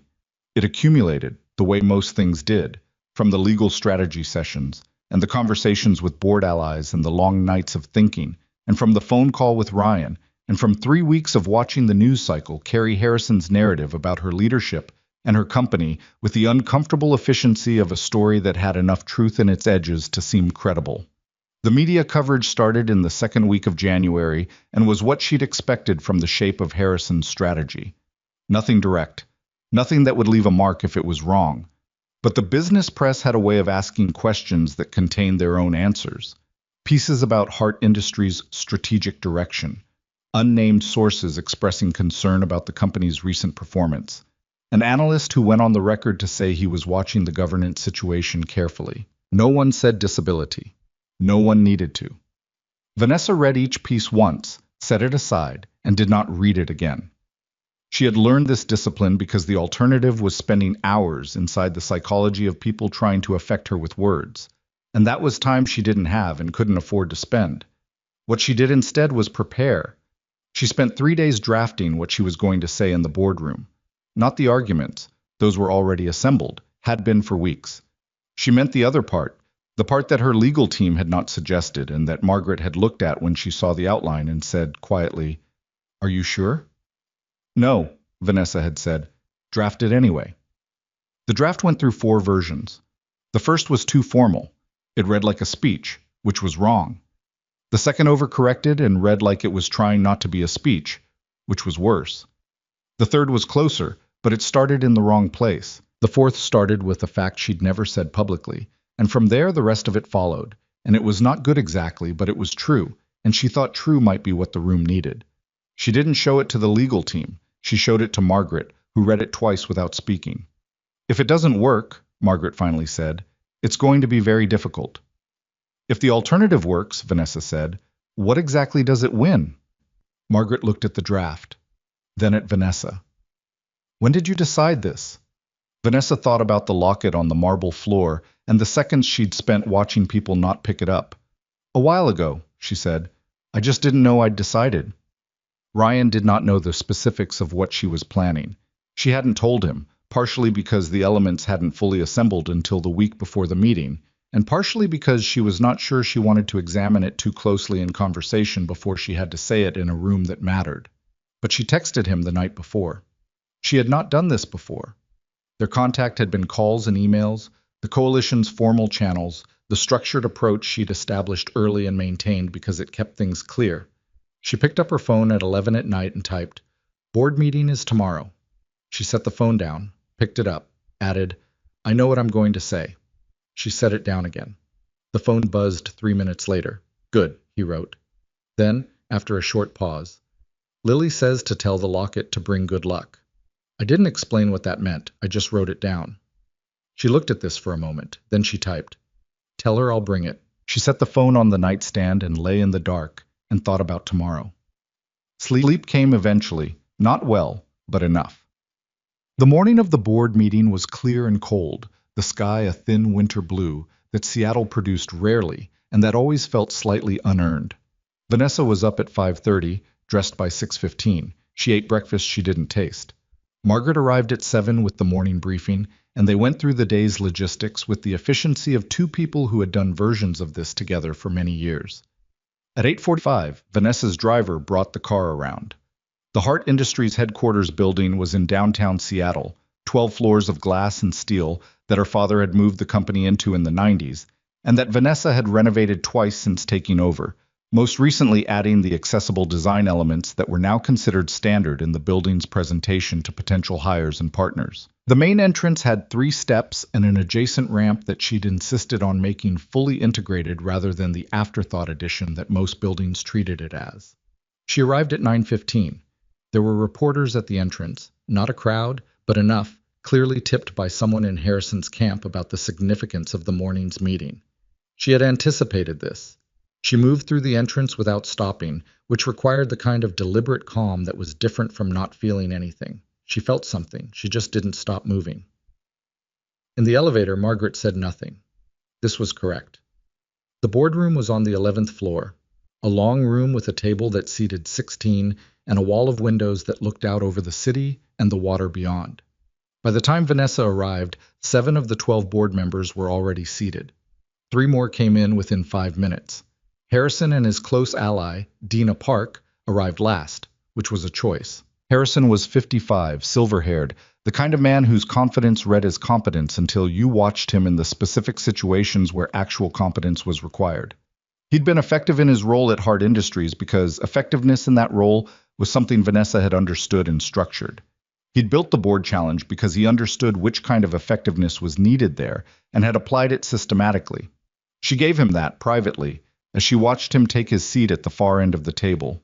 He met her eyes and held them for a moment. His expression was neutral in the practiced way of someone who had prepared their expression.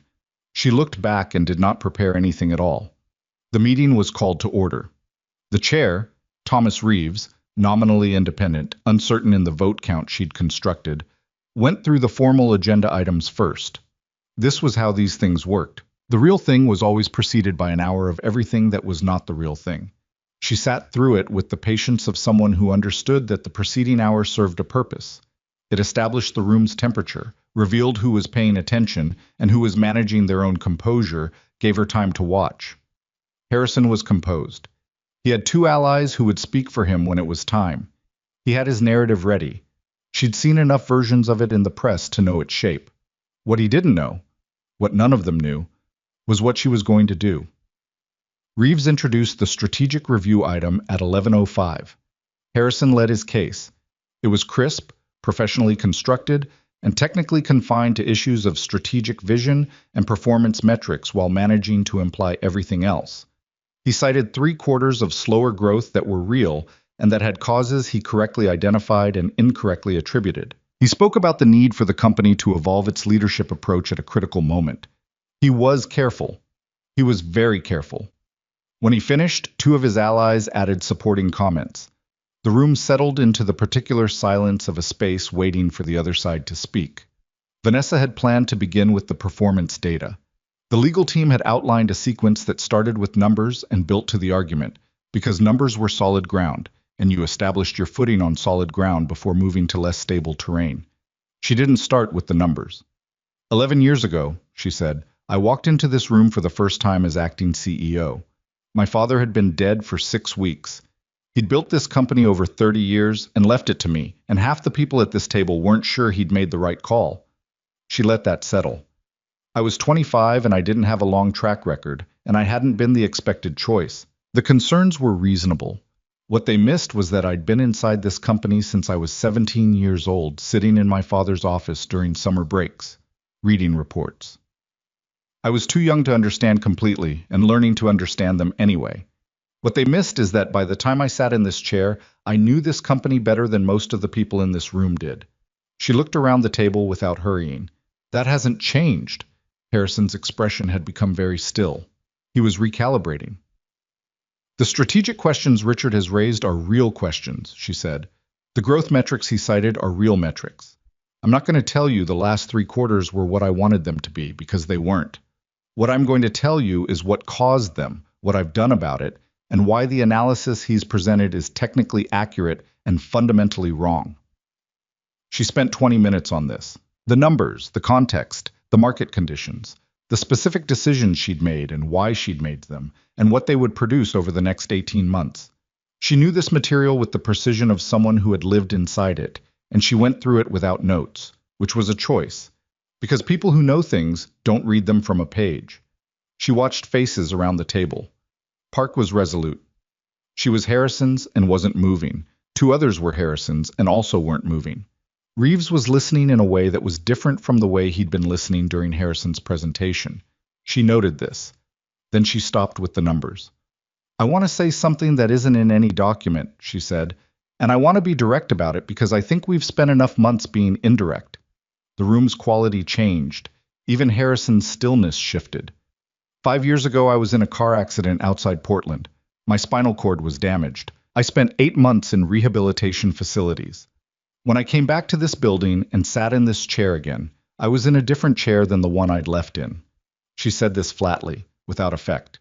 She had rehearsed the flatness, not because it was how she felt, but because the room needed her steady. I know what's underneath the strategic review Richard has organized. I know what the real argument is. I'm not going to make everyone pretend it isn't happening. She could feel the room holding its breath. This was not how boardroom conversations went. Everyone in that room had learned over careers spent in rooms like this that the real argument was never named directly. You managed it. You shaped it. You let it do its work without acknowledging it was working. She was naming it. So I'm going to tell you what I can and cannot do, she said. I cannot walk. I cannot drive myself. There are buildings in this city I can't easily enter, events I can't access the way other people can, physical limitations that are real and that I have learned to work around and that are never going to fully go away. She looked at Harrison directly. What I can do is run this company. I can read a balance sheet in the dark. I can tell you the margin structure of every product line we operate. I can tell you the specific concerns of every major client we have and what it took to acquire and retain each one of them. I can tell you where this company is going in the next 3 years and exactly how we're going to get there. She paused. I've been doing it for 11 years. The chair is not what changed. The room was very quiet. What changed, she said more quietly, is that some of you stopped believing I could. And I want to know why, specifically, because I deserve to know.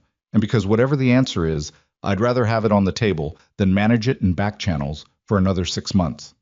Harrison opened his mouth. I'm not finished, she said. He closed it. She went back to the numbers then. The forward projections, the initiatives she'd been preparing, the accessibility program she outlined in 3 minutes as a business case rather than a goodwill gesture, framing it the way Ryan had helped her see it, as infrastructure investment with long-term return, as positioning that the company's competitors hadn't made, and that would matter in ways the next generation of talent and consumers would remember.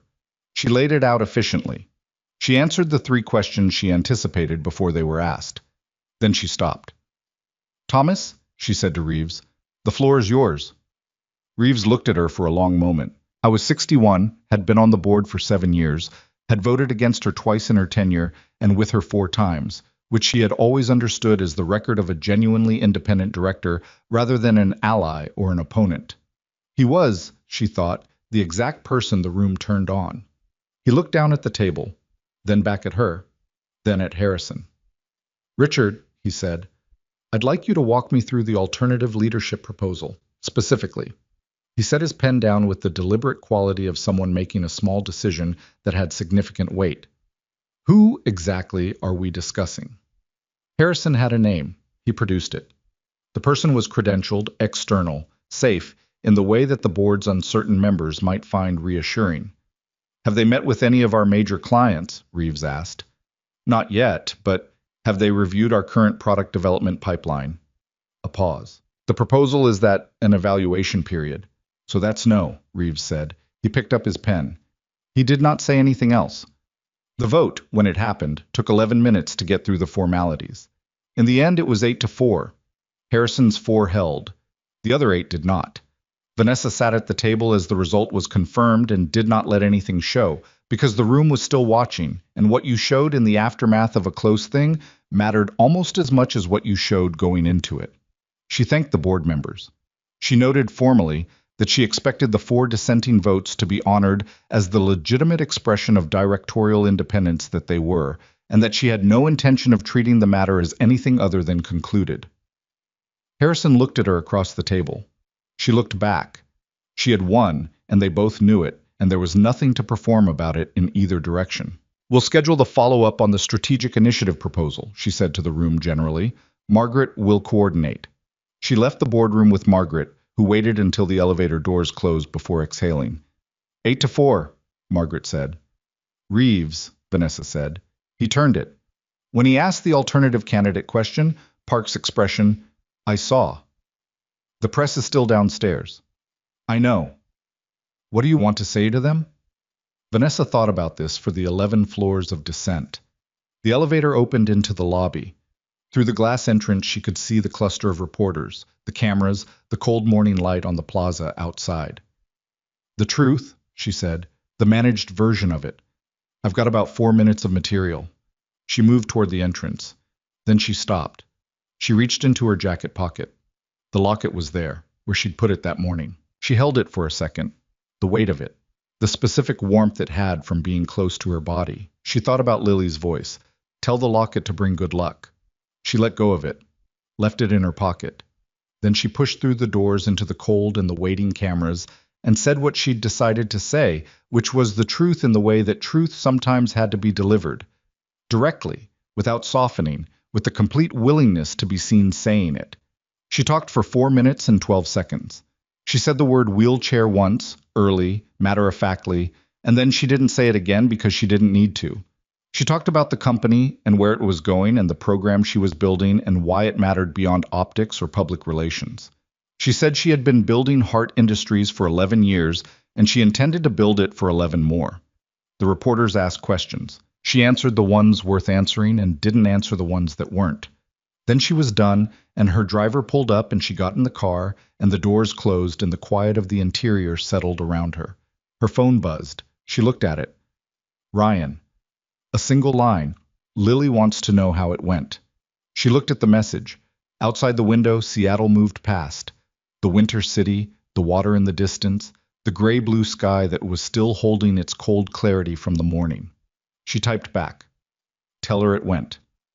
She looked at this for a second, then added, Tell her the locket helped. She put the phone in her pocket beside the locket and watched the city move past the window. The driver said nothing, which was correct. The radio was off. In the quiet, she could hear the sound of her own breathing, which was steady, and the low sound of the car's engine, and somewhere beneath all of it, not heard exactly, but present, the specific quality of something that had been held in tension for a very long time, beginning, slowly, to release. She was still the thing she was. The chair was still there. Harrison's 4 votes were still on record and would remain so. The work ahead was still the work ahead. But she had walked, had moved, into the room. She had said the real thing, and the room had not gone the way the room sometimes went, had not already made up its mind beyond the reach of the truth. 8 people had listened and had voted for what they heard. That was not everything. It was not even most things. But it was what had been available to win today, and she had won it. She sat back in the seat and let the city go past, and did not think about anything in particular for the 15 minutes it took to get home, which was the first time she had done that in a very long time. The days after the vote had a particular texture that Vanessa hadn't expected. She'd anticipated the work. There was always work in the aftermath of something like this. The formal communications, the press statements, the internal messaging to the company that had to be careful without being defensive, confident without being triumphant. She'd prepared for all of it. What she hadn't prepared for was the specific quality of the quiet that came after the preparation was finished and the immediate crisis had passed, and there was nothing left to do but be in the space that remained. She sat at her desk on the Thursday following the vote, the morning's calls completed, the afternoon's schedule not yet begun, and noticed that her hands were still. Not the deliberate stillness of concentration, but the unstudied stillness of someone who had been tense for so long that they'd stopped noticing the tension, and now that it had released, they didn't quite know what to do with their hands. She looked at them for a moment. Then she picked up the locket from its place on the desk, held it, set it back down. The 4 executives behind the challenge had resigned in the 2 days following the vote. Harrison first, then the 2 who had spoken for him in the boardroom, then Dina Park in a brief and professionally worded statement that contained no acknowledgement of what it was actually about. Vanessa had accepted each resignation with the same form letter, edited only in name. She felt no particular satisfaction about this. What she felt was closer to the relief of finishing a calculation that had been running in the background for months, taking up processing space she could now redirect. Margaret had arranged the internal reorganization meetings for the following week. The legal team had cleared the paperwork. The communications team had handled the external narrative with the precision she'd come to expect from people who were good at their jobs. By Thursday morning, the board situation was, in the formal sense, resolved. What wasn't resolved was everything that the board situation had interrupted, or perhaps clarified. The question of what came next, and what she actually wanted the next to look like. She called Ryan that afternoon. He picked up on the second ring, which meant he wasn't in the middle of a physical task. "Hey," he said, the single word with no information attached, leaving the shape of the call entirely to her. "I want to move forward on the program," she said, formally. "Not the coalition specifically. I mean, the full initiative. Assessments, funding structure, the implementation side of it. I want to build it properly." A pause. "Okay. I've been thinking about who should run the implementation work. The ground level piece, the site coordination, the community partnerships. I've been thinking about it since Beacon Hill, actually." Another pause. Longer this time. "Vanessa, I'm not offering you something because of—" She stopped herself, started again. "The board meeting changed the timeline, but not the substance. I was going to have this conversation regardless. I have documentation of what the coalition accomplished on 3 sites, and I've talked to 6 of your volunteers, and the consensus is that the quality of the ground level work traces directly to your involvement. That's the professional case." "Okay," he said carefully. "The problem is that what I'm describing is a full-time position, with a salary that reflects it, and that's a different thing from what you're doing now." She could hear him breathing. She could almost hear him thinking, which was a thing she'd learned to do over 3 months of conversations that had the quality of being listened to as carefully as she was trying to listen. "That's a big change," he said. "I know. Lily's school is in Renton. My apartment is in Renton. I've got schedules around. The position is Seattle-based, but the sites are regional," she said. "The schedule is yours to build within the project requirements. I'm not asking you to fit into something. I'm asking you to help design it." He was quiet. "Ryan."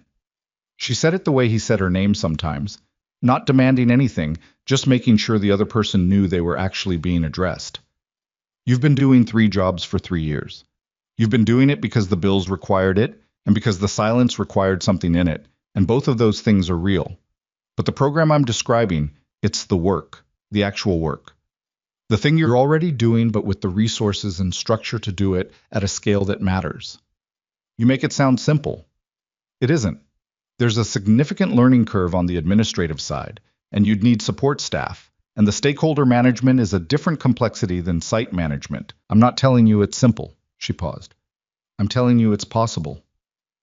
The quiet on the line had a different quality now. Not resistance. More like someone standing at the edge of something and measuring the distance. "I'd want to talk to Lily first," he said finally. "Of course. And I'd need to understand the structure in detail before I commit to anything. I'll have Margaret send you the framework document. Read it. Ask every question you have. Take whatever time you need." "You're very thorough," he said, and she could hear the edge of something lighter in it. "I've been told." "Is that a problem?" "Never once," she said. But she sent the framework document that evening. It was 42 pages, which she acknowledged was excessive for an initial conversation, and she said so in the cover note. Ryan wrote back 40 minutes later to say he'd read the whole thing, which she believed, because the 7 questions he attached were specific enough to have required reading the whole thing. She answered the questions in order, at length, at 11 o'clock at night, which was not a reasonable hour to be writing professional correspondence, but was, for her, a completely normal hour to be doing anything. He wrote back.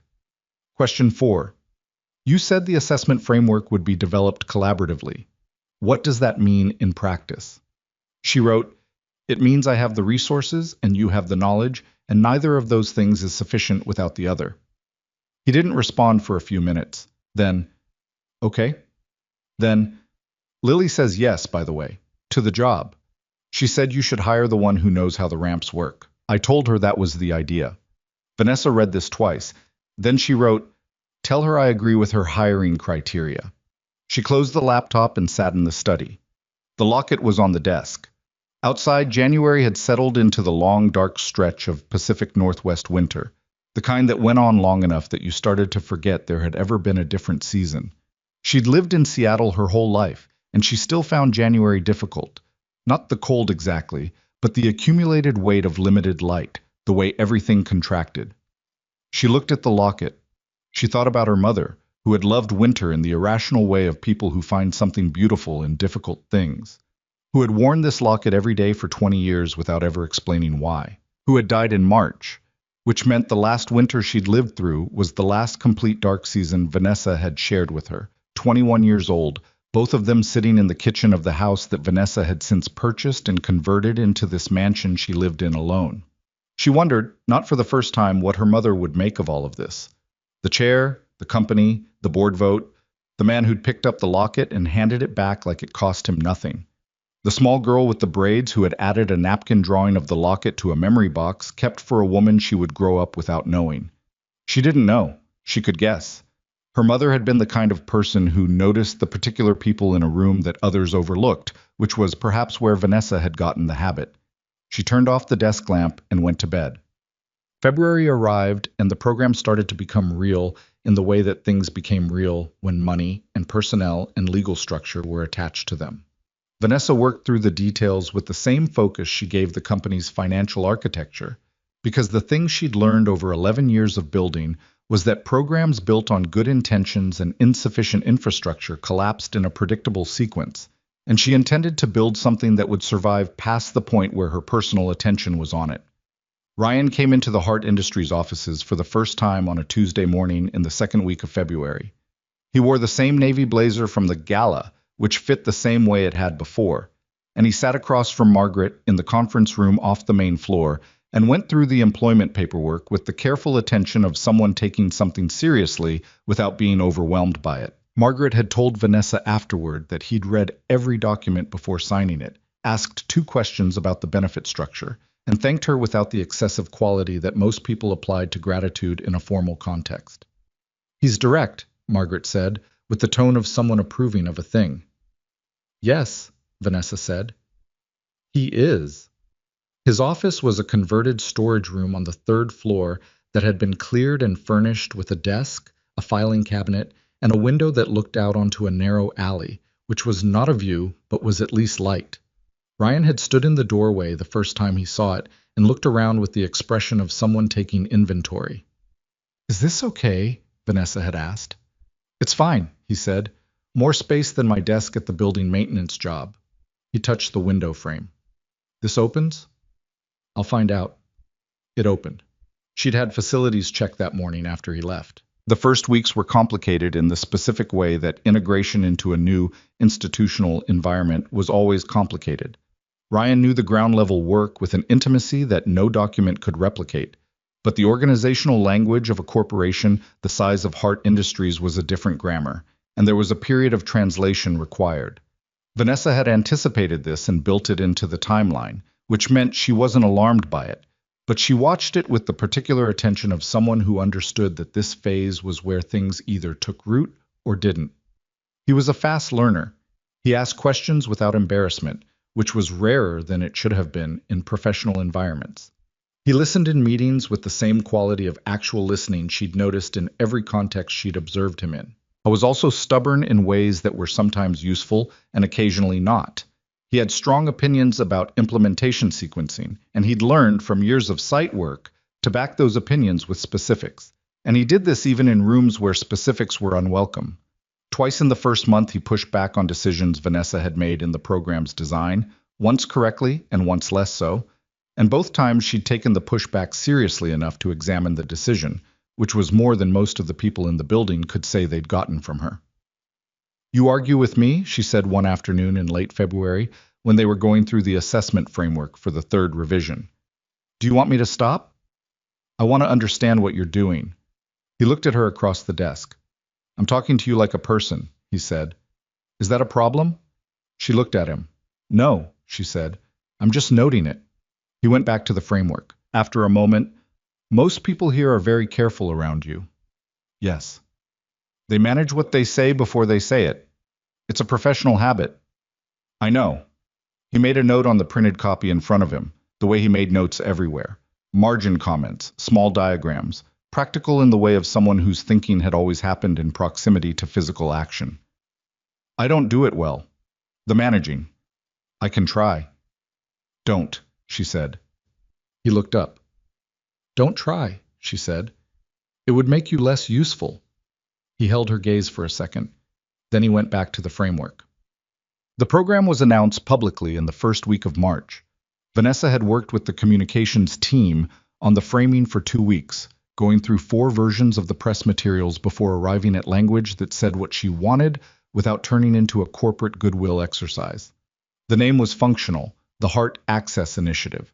The scope was national, rolling out in 3 phases over 30 months, beginning with Pacific Northwest sites and expanding based on assessed need and available partnerships.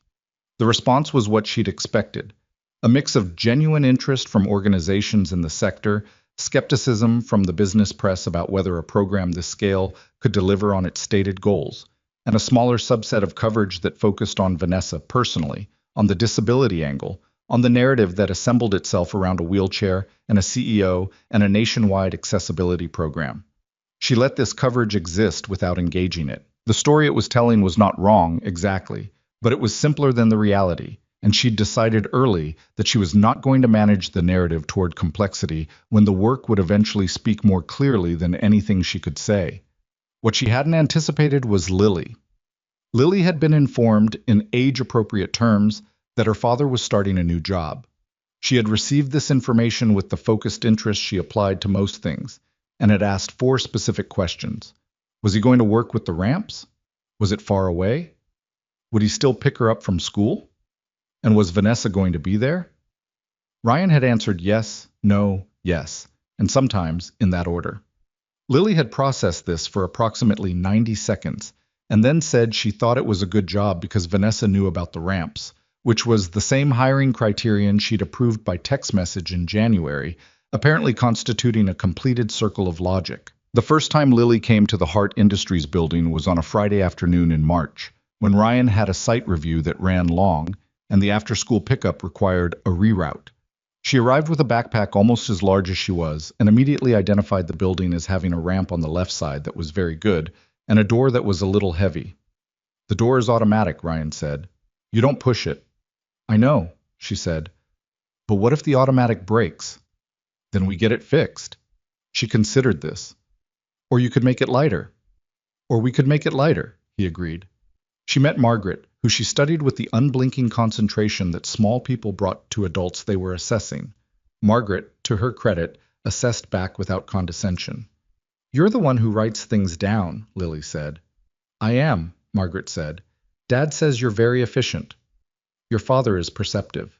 Lily nodded, apparently filed, and moved on. She found Vanessa in her office at the end of the hall, which was the largest room on the floor, with floor-to-ceiling windows on 2 sides and a desk that was, to Lily's visible assessment, extremely large. She stood in the doorway and looked at everything with the systematic thoroughness of a child conducting an inspection. This is a big room, she said. It is, Vanessa agreed. Is that because you're important? It's because my father was important, and this was his room, and I kept it. Lily walked in, set her backpack down with a thump, and looked at the windows. You can see the water. On clear days. Is today clear? Mostly. Lily went to the window and looked out. The February clarity had continued in patches through March. Seattle offering its occasional apologies, the water visible in the distance, gray-green and flat, the city spreading toward it under a sky that was doing its best. Dad says you're building ramps everywhere, Lily said to the window. Not exactly everywhere, in specific places that need them. How do you know which places need them? We assess them. Look at the buildings, see what's missing, figure out what the solution is. Like when Dad looks at the measurements. Exactly like that. Lily turned from the window. She had the locket in her field of vision now. It was on the desk, where it lived. She looked at it with the recognition of something familiar. Can I see it? She asked. Vanessa picked it up, carried it to where Lily was standing, opened it.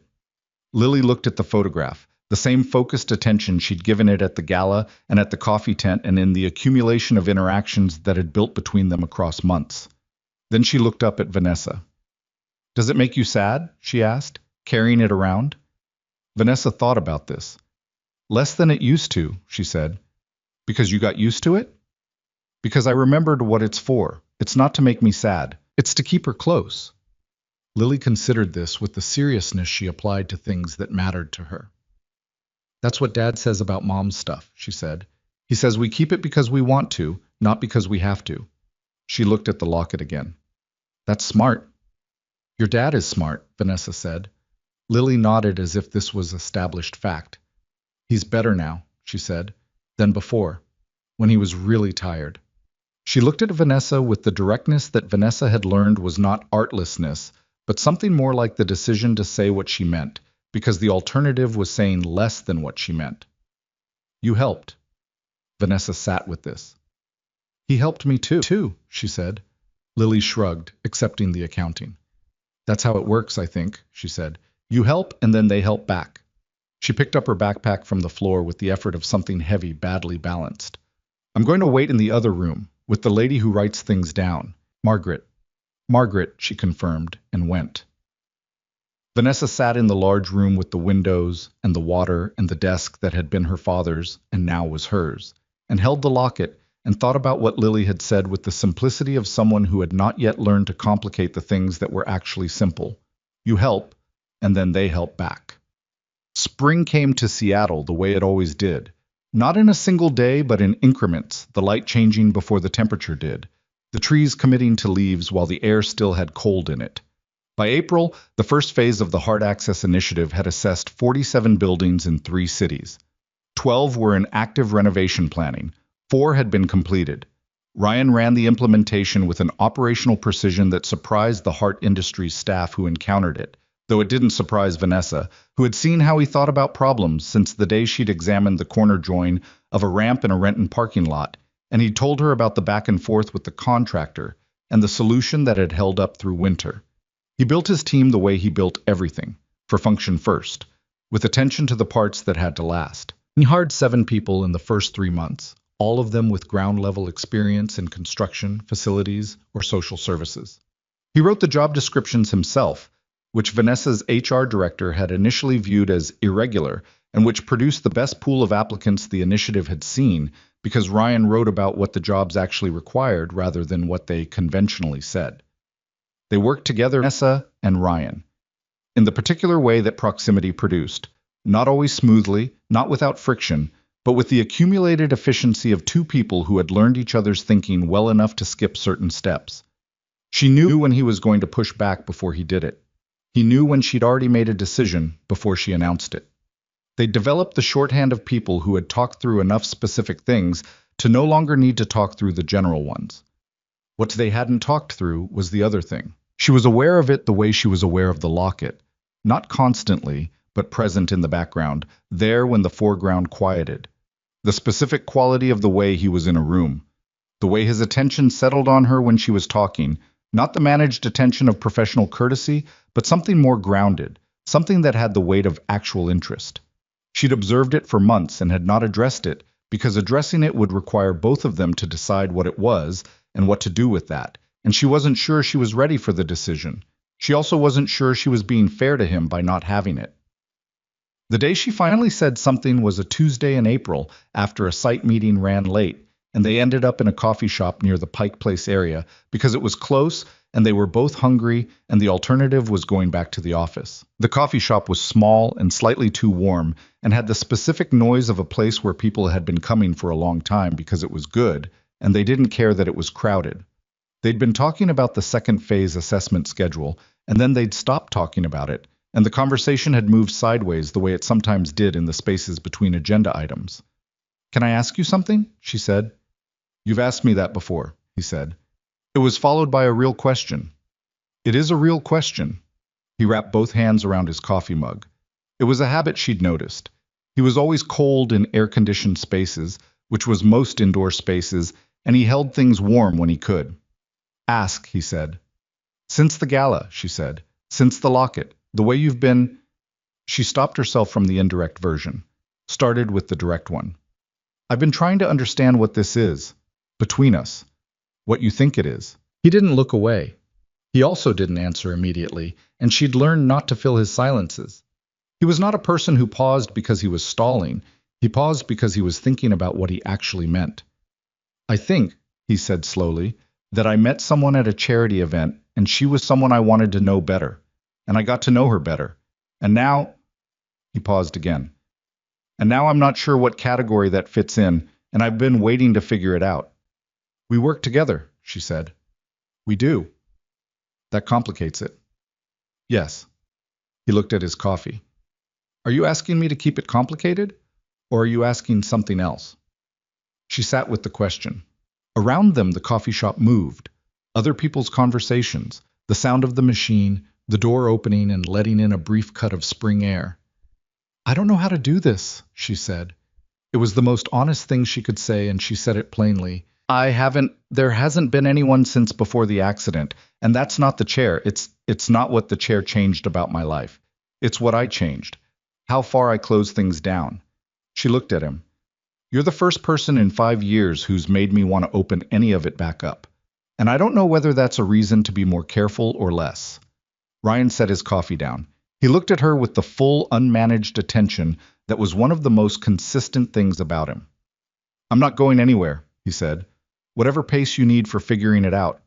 That's not a pressure thing. It's just true. I know it is, she said. That's what makes it hard.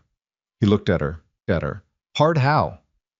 Because when someone gives you time and space and no pressure, you run out of excuses for staying where you are. He almost smiled. Is staying where you are the plan? It was the plan, she said. I'm not sure it still is. The coffee shop noise continued around them. Outside, the spring afternoon was doing its best. The light that Seattle earned through months of patience, landing on the water and the buildings and the ordinary March afternoon that was becoming something more specific. Lily told me you were better, he said, after Beacon Hill. She said you were more awake. She told me you started whistling again. He absorbed this. The expression on his face, not the one he put on for rooms, but the one underneath, the one that had been tired for 3 years and was, recently, something else. Yeah, he said. I did. She looked at the window. The street outside, the people moving through it. 2 women with strollers. A man on a bicycle navigating the cobblestones near the market. An ordinary Tuesday afternoon with ordinary people in it, doing ordinary things. I want to try, she said. She said it to the window, then corrected herself and said it to him. At whatever this is, I want to try.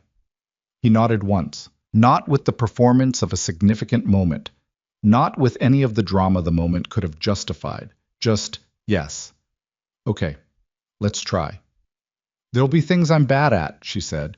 There are walls I've built that don't come down fast. I know. And Lily, whatever this is has to be right for her, not just acceptable. Right.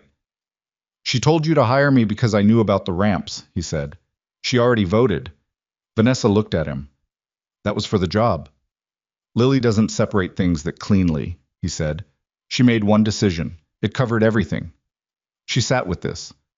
The coffee was getting cold, but neither of them was drinking it anyway. Outside, a kid ran past the window chasing something. A ball, a dog, just running for its own sake the way kids sometimes did. Gone in 2 seconds. There and then past. She's going to want to tell me how to do this, Vanessa said. She's going to have opinions. She's going to have very specific opinions, Ryan said, in a particular order of importance. What's number 1? He thought about it.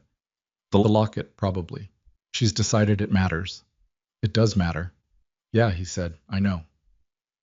The afternoon settled around them. The coffee shop continued being what it was. Neither of them moved to leave.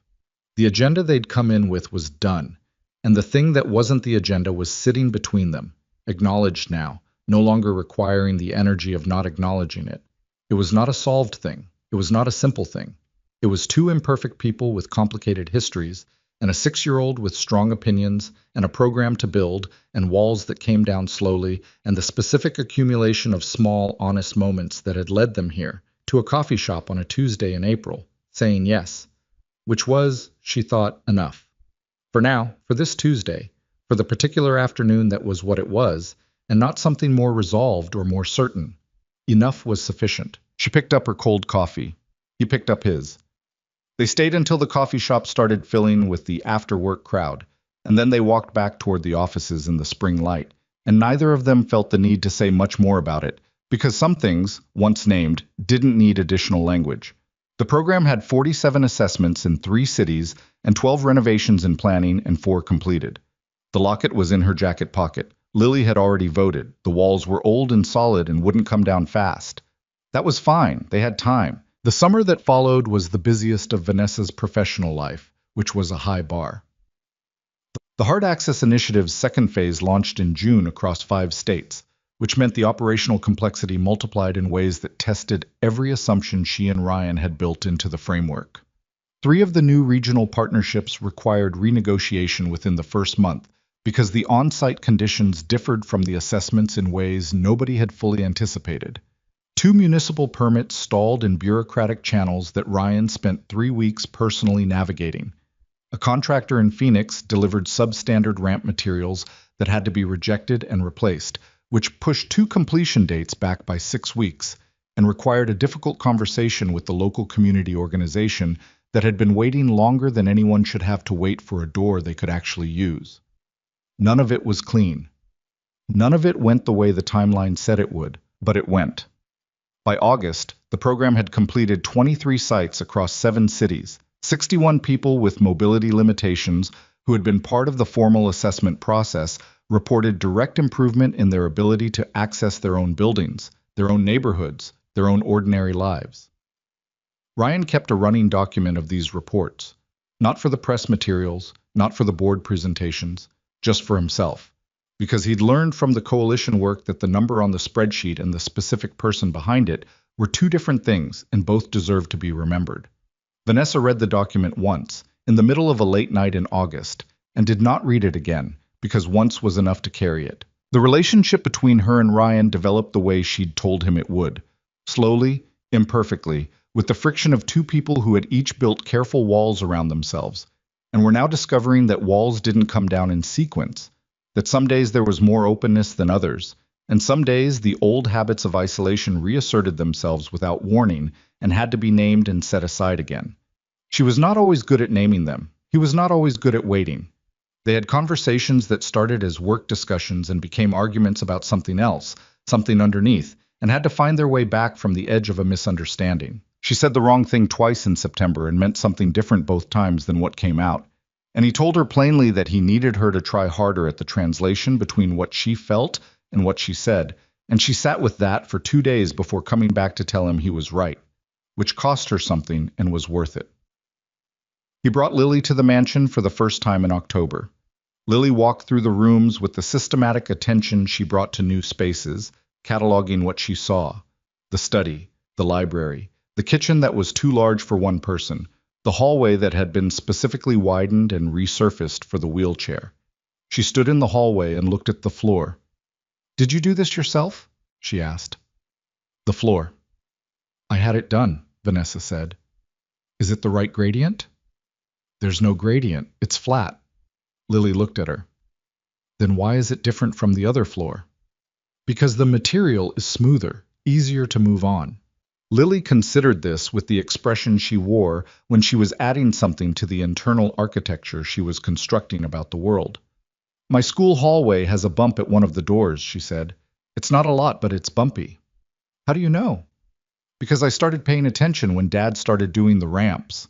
She looked at Vanessa with the directness that had never wavered, not since the gala, not since she'd asked about the locket, while her father tried to redirect her. "You changed what I notice." Vanessa sat with this for a moment. She thought about all the things she'd noticed since the accident that she hadn't noticed before it. The step at the wrong place, the narrowed corridor, the heavy door, the absence of the rail that should have been there. The way the world was built for a version of the body that not everybody maintained. She'd been angry about it for a long time before she'd been able to use the anger productively. She still wasn't entirely done being angry, but somewhere in the process, it had shifted from something that depleted her to something that moved her forward. "That's a good thing," she said to Lily, noticing. "I know," Lily said, as if this had never been in question. "Can I see the room with all the books?" They walked to the library. Lily pulled 3 books from the shelves, examined their spines, put 2 back and kept one, a field guide to Pacific Northwest birds that had been Vanessa's father's, and that Vanessa had never looked at, but had kept for the same reason she kept everything of his in the mansion that had been his first. She sat on the library floor with the book in her lap, apparently content, while the adults talked about the October site schedule 3 feet away. This became a pattern. Friday afternoons, sometimes Saturday mornings. Lily arrived with her backpack, installed herself in whatever space seemed appropriate to her, and conducted her life in the parallel track that children established in adult environments, adjacent, connected, operating on her own terms. She had strong opinions about which mug Vanessa used for her morning coffee. She decided, at some point in November, that the study was the best room in the house, and began doing her homework there on Friday afternoons, spread out on the floor because the desk was too high. Vanessa ordered a child height table for the study in November. She did not make a production of it.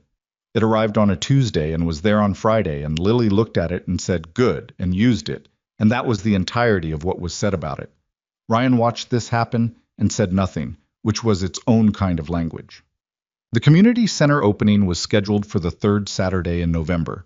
It was the program's largest completed project, a former warehouse in the Georgetown neighborhood that a local nonprofit had purchased 3 years earlier with the intention of converting it into a community space, and had been unable to fully open because 60% of the building was inaccessible to anyone using mobility aids or with significant physical limitations.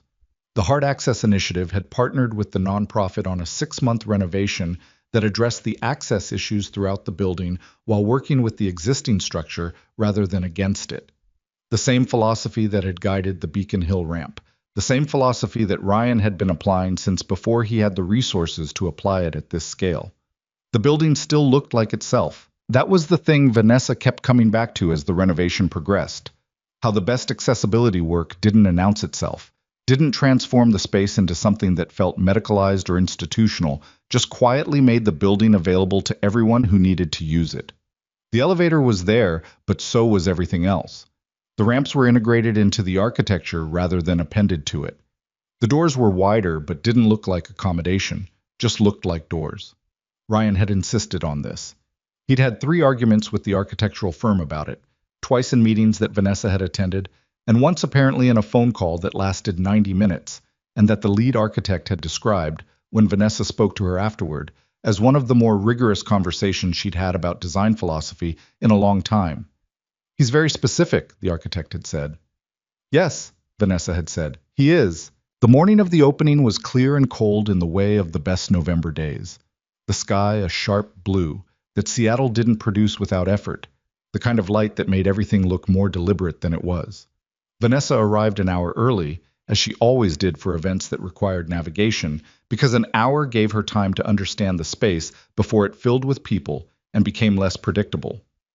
The building was already alive with the controlled chaos of a public event in its final preparation. Volunteers setting up chairs, a small stage with a podium, tables with food that people from 3 community organizations had spent the previous day cooking, children running through the main hall with the specific energy of people who had been told to wait and were struggling with it. Vanessa moved through the space. She checked the corridor clearances by feel as much as by sight, the width, the surface, the grade of the transitions between rooms. All of it was right. She knew it was right because she'd reviewed the specifications 40 times, but knowing something in documents and knowing it in a space were different, and she needed to know it in the space. Ryan found her in the east corridor, examining the threshold between the main hall and the secondary room. "It's good," he said. He was wearing the navy blazer again. It still didn't fit right across the shoulders. She had thought several times about saying something about this, and had decided it was not her business, and also that it was one of the things about him she'd stopped finding notable and started finding simply familiar, which was a different category entirely. "The east threshold is slightly high," she said. He crouched, looked at it. 0.2 inches. Within ADA tolerance. "Tolerance isn't the same as right." "No," he said, "but it's what we had time for. The subfloor in this section." He stood. "I know it. We'll fix it in the spring maintenance cycle." She looked at him. He looked back. This was also a pattern they'd developed, the shorthand of people who had argued enough specific things to know where the arguments were productive and where they were just precision for its own sake. "Fine," she said. "High praise," he said. But the opening ceremony started at 11. The nonprofit's director spoke for 8 minutes, genuinely and without the managed quality of formal remarks. She talked about the 3 years of trying to open a building that was already theirs, already paid for, already full of programs and people who needed it, and what it had meant when the funding and the expertise arrived to finally make it actually usable for everyone they served. She said the word accessible once and everything else without needing the word, which was how it should work. Ryan spoke briefly, which was characteristic of him. He talked about the team that had done the work, named each of them, said the building would stand longer than any of their careers, and that was the point. He did not mention himself in a way that required anyone to look at him specifically, which was also characteristic. Vanessa was introduced last. She had prepared remarks. She looked at them in the car on the way over and then set them on the seat. She spoke without them. She talked about what it meant to enter a building. She talked about the specific experience of arriving at a place that other people entered without calculation and knowing, before you reached the door, that it would cost you something they didn't pay, effort, time, the particular tax of being a body that the designed world had not been designed for. She talked about this without self-pity and without performance, because she'd learned that both of those were kinds of distance, and she was done with distance. She talked about what the program had found in 7 months of assessments, that the barriers were almost never intentional, almost never the product of malice, almost always the product of people designing for the body they assumed without examining the assumption. She said this was fixable. She said they were fixing it. She talked about the people she'd learned from, without naming them, the volunteers who'd spent weekends on site work, the community members who'd sat through assessment meetings and described in specific terms what their own buildings cost them, the man she'd met at a charity gala who had shown her, through the simple act of doing what needed to be done without making anything of it, that the distance between a problem and its solution was usually shorter than it appeared. She did not look at Ryan when she said this. She didn't need to. She finished. The room was quiet for a moment in the way of rooms that have actually listened, and then there was applause, and then children began running through the building again because they had been still long enough and the building was finally available to be run through, which was the point. Lily had found the main hall center and was doing something that involved approximately 4 other children and a set of rules that appeared to be evolving in real time. She was 7 now. Her birthday had been in September, marked by a small party in the mansion's kitchen that Vanessa had organized with the help of Margaret, who had turned out to have strong opinions about birthday cake and had been right about all of them. Lily had declared the chocolate version the winner and had eaten a quantity of it that seemed, to the adult observers, to exceed reasonable limits, and had been fine, which was the resilience of 7-year-olds. She'd grown in the year since the gala. The braids were more even now. Ryan had gotten better at them, or Lily had gotten more patient with the process, or possibly both. She'd lost 2 front teeth over the summer and gained them back and was currently somewhere in the process of having opinions about everything and the vocabulary to express most of them, and the judgment that was still catching up to both.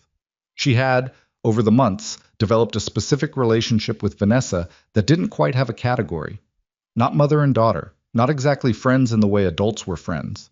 Something particular to them, built from lockets and corner pieces of cake, and Friday afternoons in the study and the child height table that appeared without announcement, and from all the small specific things that accumulate between 2 people who have decided, at different levels of consciousness, to know each other.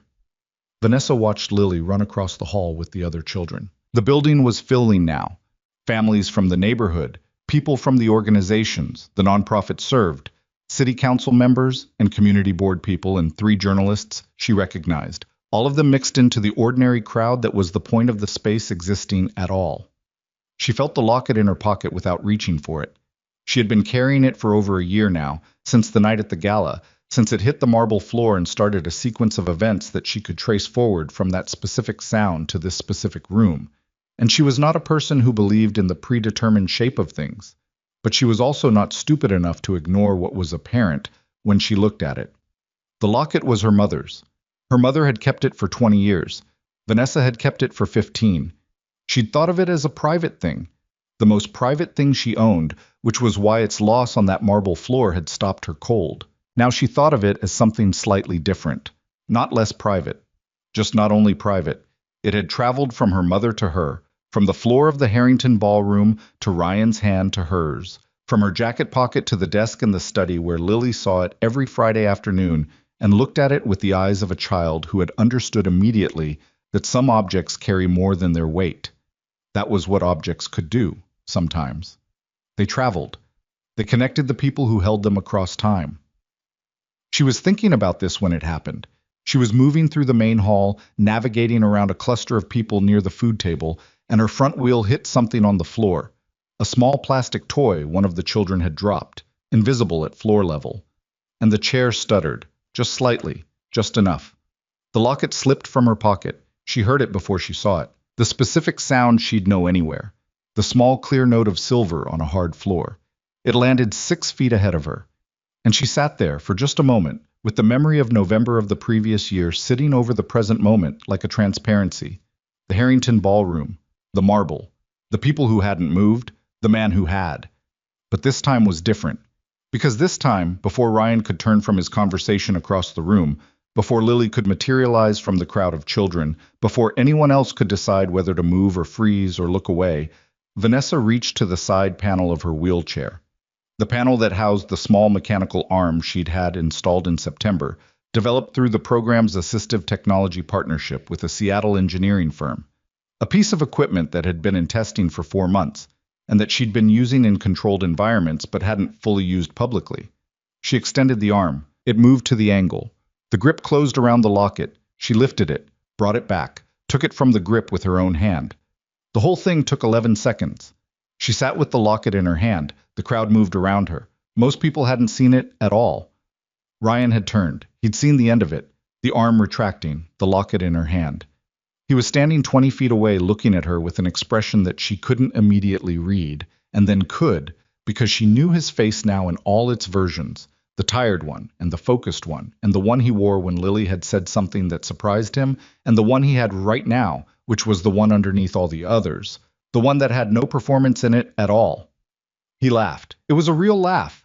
Not polished, not managed, just the actual sound of a person surprised into joy by something they hadn't expected. It was the laugh from the photograph on the Coalition's website, the one caught by accident, the one that had stayed with her since she first saw it in the study at 2 a.m. when she told herself she wasn't going to look. She laughed with him. She couldn't help it. The locket was in her hand and the room was full of people and children were running and the building stood around all of it, finally open to everyone who needed it. And she had just picked up the thing she'd dropped herself using an arm she'd helped build, and she was laughing in public, which was something she hadn't done in 5 years because she'd forgotten that public laughter required feeling like you belonged in public. And she belonged here, in this room, in this city, in this life, in this body that was her body, and not a diminishment of something better, just her, as she was. Lily appeared from nowhere, as she always did, with the radar of a child who knew when something important was happening. She looked at Vanessa's hand, at the locket, at the arm on the wheelchair. "You got it yourself," she said. "I got it myself," Vanessa said.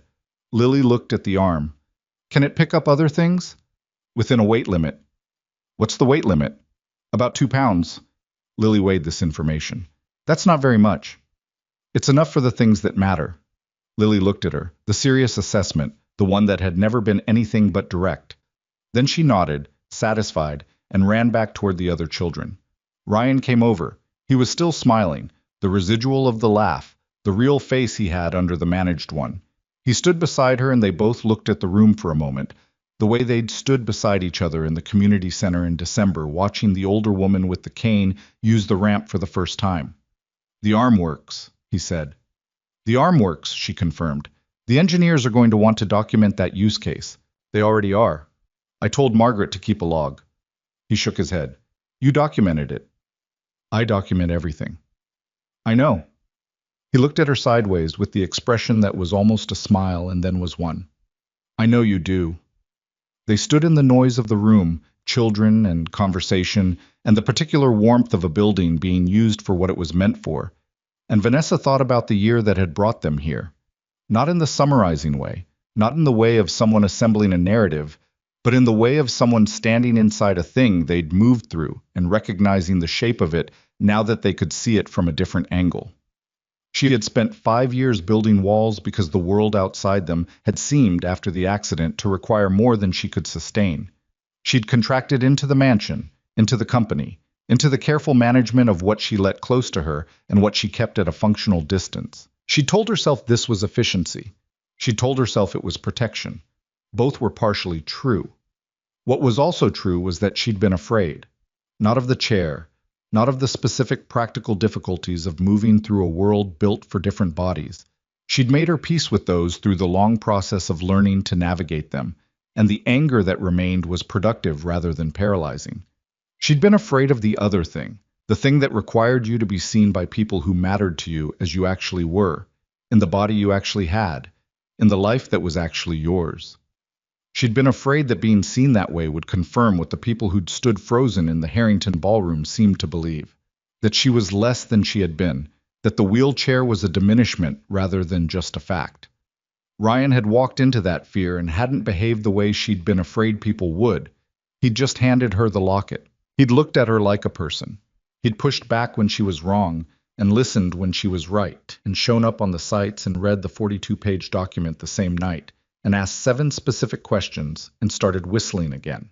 He'd offered his daughter's afternoon company and his own imperfect communication and the specific courage of a person who had survived something terrible and was still choosing to show up every day with his hands open.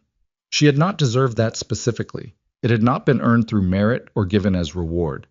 It had happened, because 2 people found themselves in the same room at the same moment, and one of them moved when everyone else stood still, and from that small motion everything else had followed. That was how it worked sometimes, not in the planned way, not through the careful framework she built for everything, not through analysis or preparation or the systematic dismantling of problems into solvable components. Sometimes it was just a person crouching down on a marble floor and handing back what you'd dropped, and something you'd had closed in you for a long time starting, so slowly you barely noticed, to open. The locket was warm in her hand, her mother's face inside it, still laughing at something off camera, still there. She closed her fingers around it. "Hey," Ryan said. She looked at him. "Lily's going to want to leave in about 40 minutes, he said.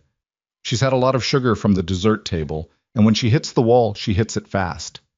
"I know," Vanessa said. "I've seen it happen." "After we take her home." He paused. The careful pause, the thinking one. "There's a place near the water that I used to go with Emily sometimes. It's nothing, it's just a bench on the Sound, but the light in the evening in November." He stopped. "I haven't been back. I've been thinking about going back." He looked at her. "I thought maybe you'd want to come." She understood what he was offering. Not just a walk, not just an evening. He was asking her to go with him to the place he'd stopped going to because it held too much of what he'd lost, and to be there when he tried to hold it again. He was asking her to be present for something that cost him something, which was different from any of the other things they'd done, different from the professional collaboration and the careful circling toward each other and the Tuesday afternoon in the coffee shop where they'd named what they were trying. This was the real version, the version without distance. "Yes," she said. Simple, uncomplicated, like handing something back when you find it on the floor. He nodded. They looked at the room together. Lily appeared at Ryan's elbow, slightly vibrating with the specific energy of a child who had hit the sugar threshold and was approximately 12 minutes from a dramatic decline. "I'm tired," she announced, which meant she was almost there. 10 more minutes, Ryan said. "I'm very tired." 8 minutes. She leaned against him with the full weight of someone who had decided that the closest adult was a structural element. He put his arm around her without looking, the automatic adjustment of a parent to a child's specific gravity. Vanessa watched this. She watched him hold his daughter in the middle of this room they'd built together, this room full of people who could now enter it, and she thought about what Lily had said in the study months ago, matter-of-factly, as children said the things that mattered. You help, and then they help back.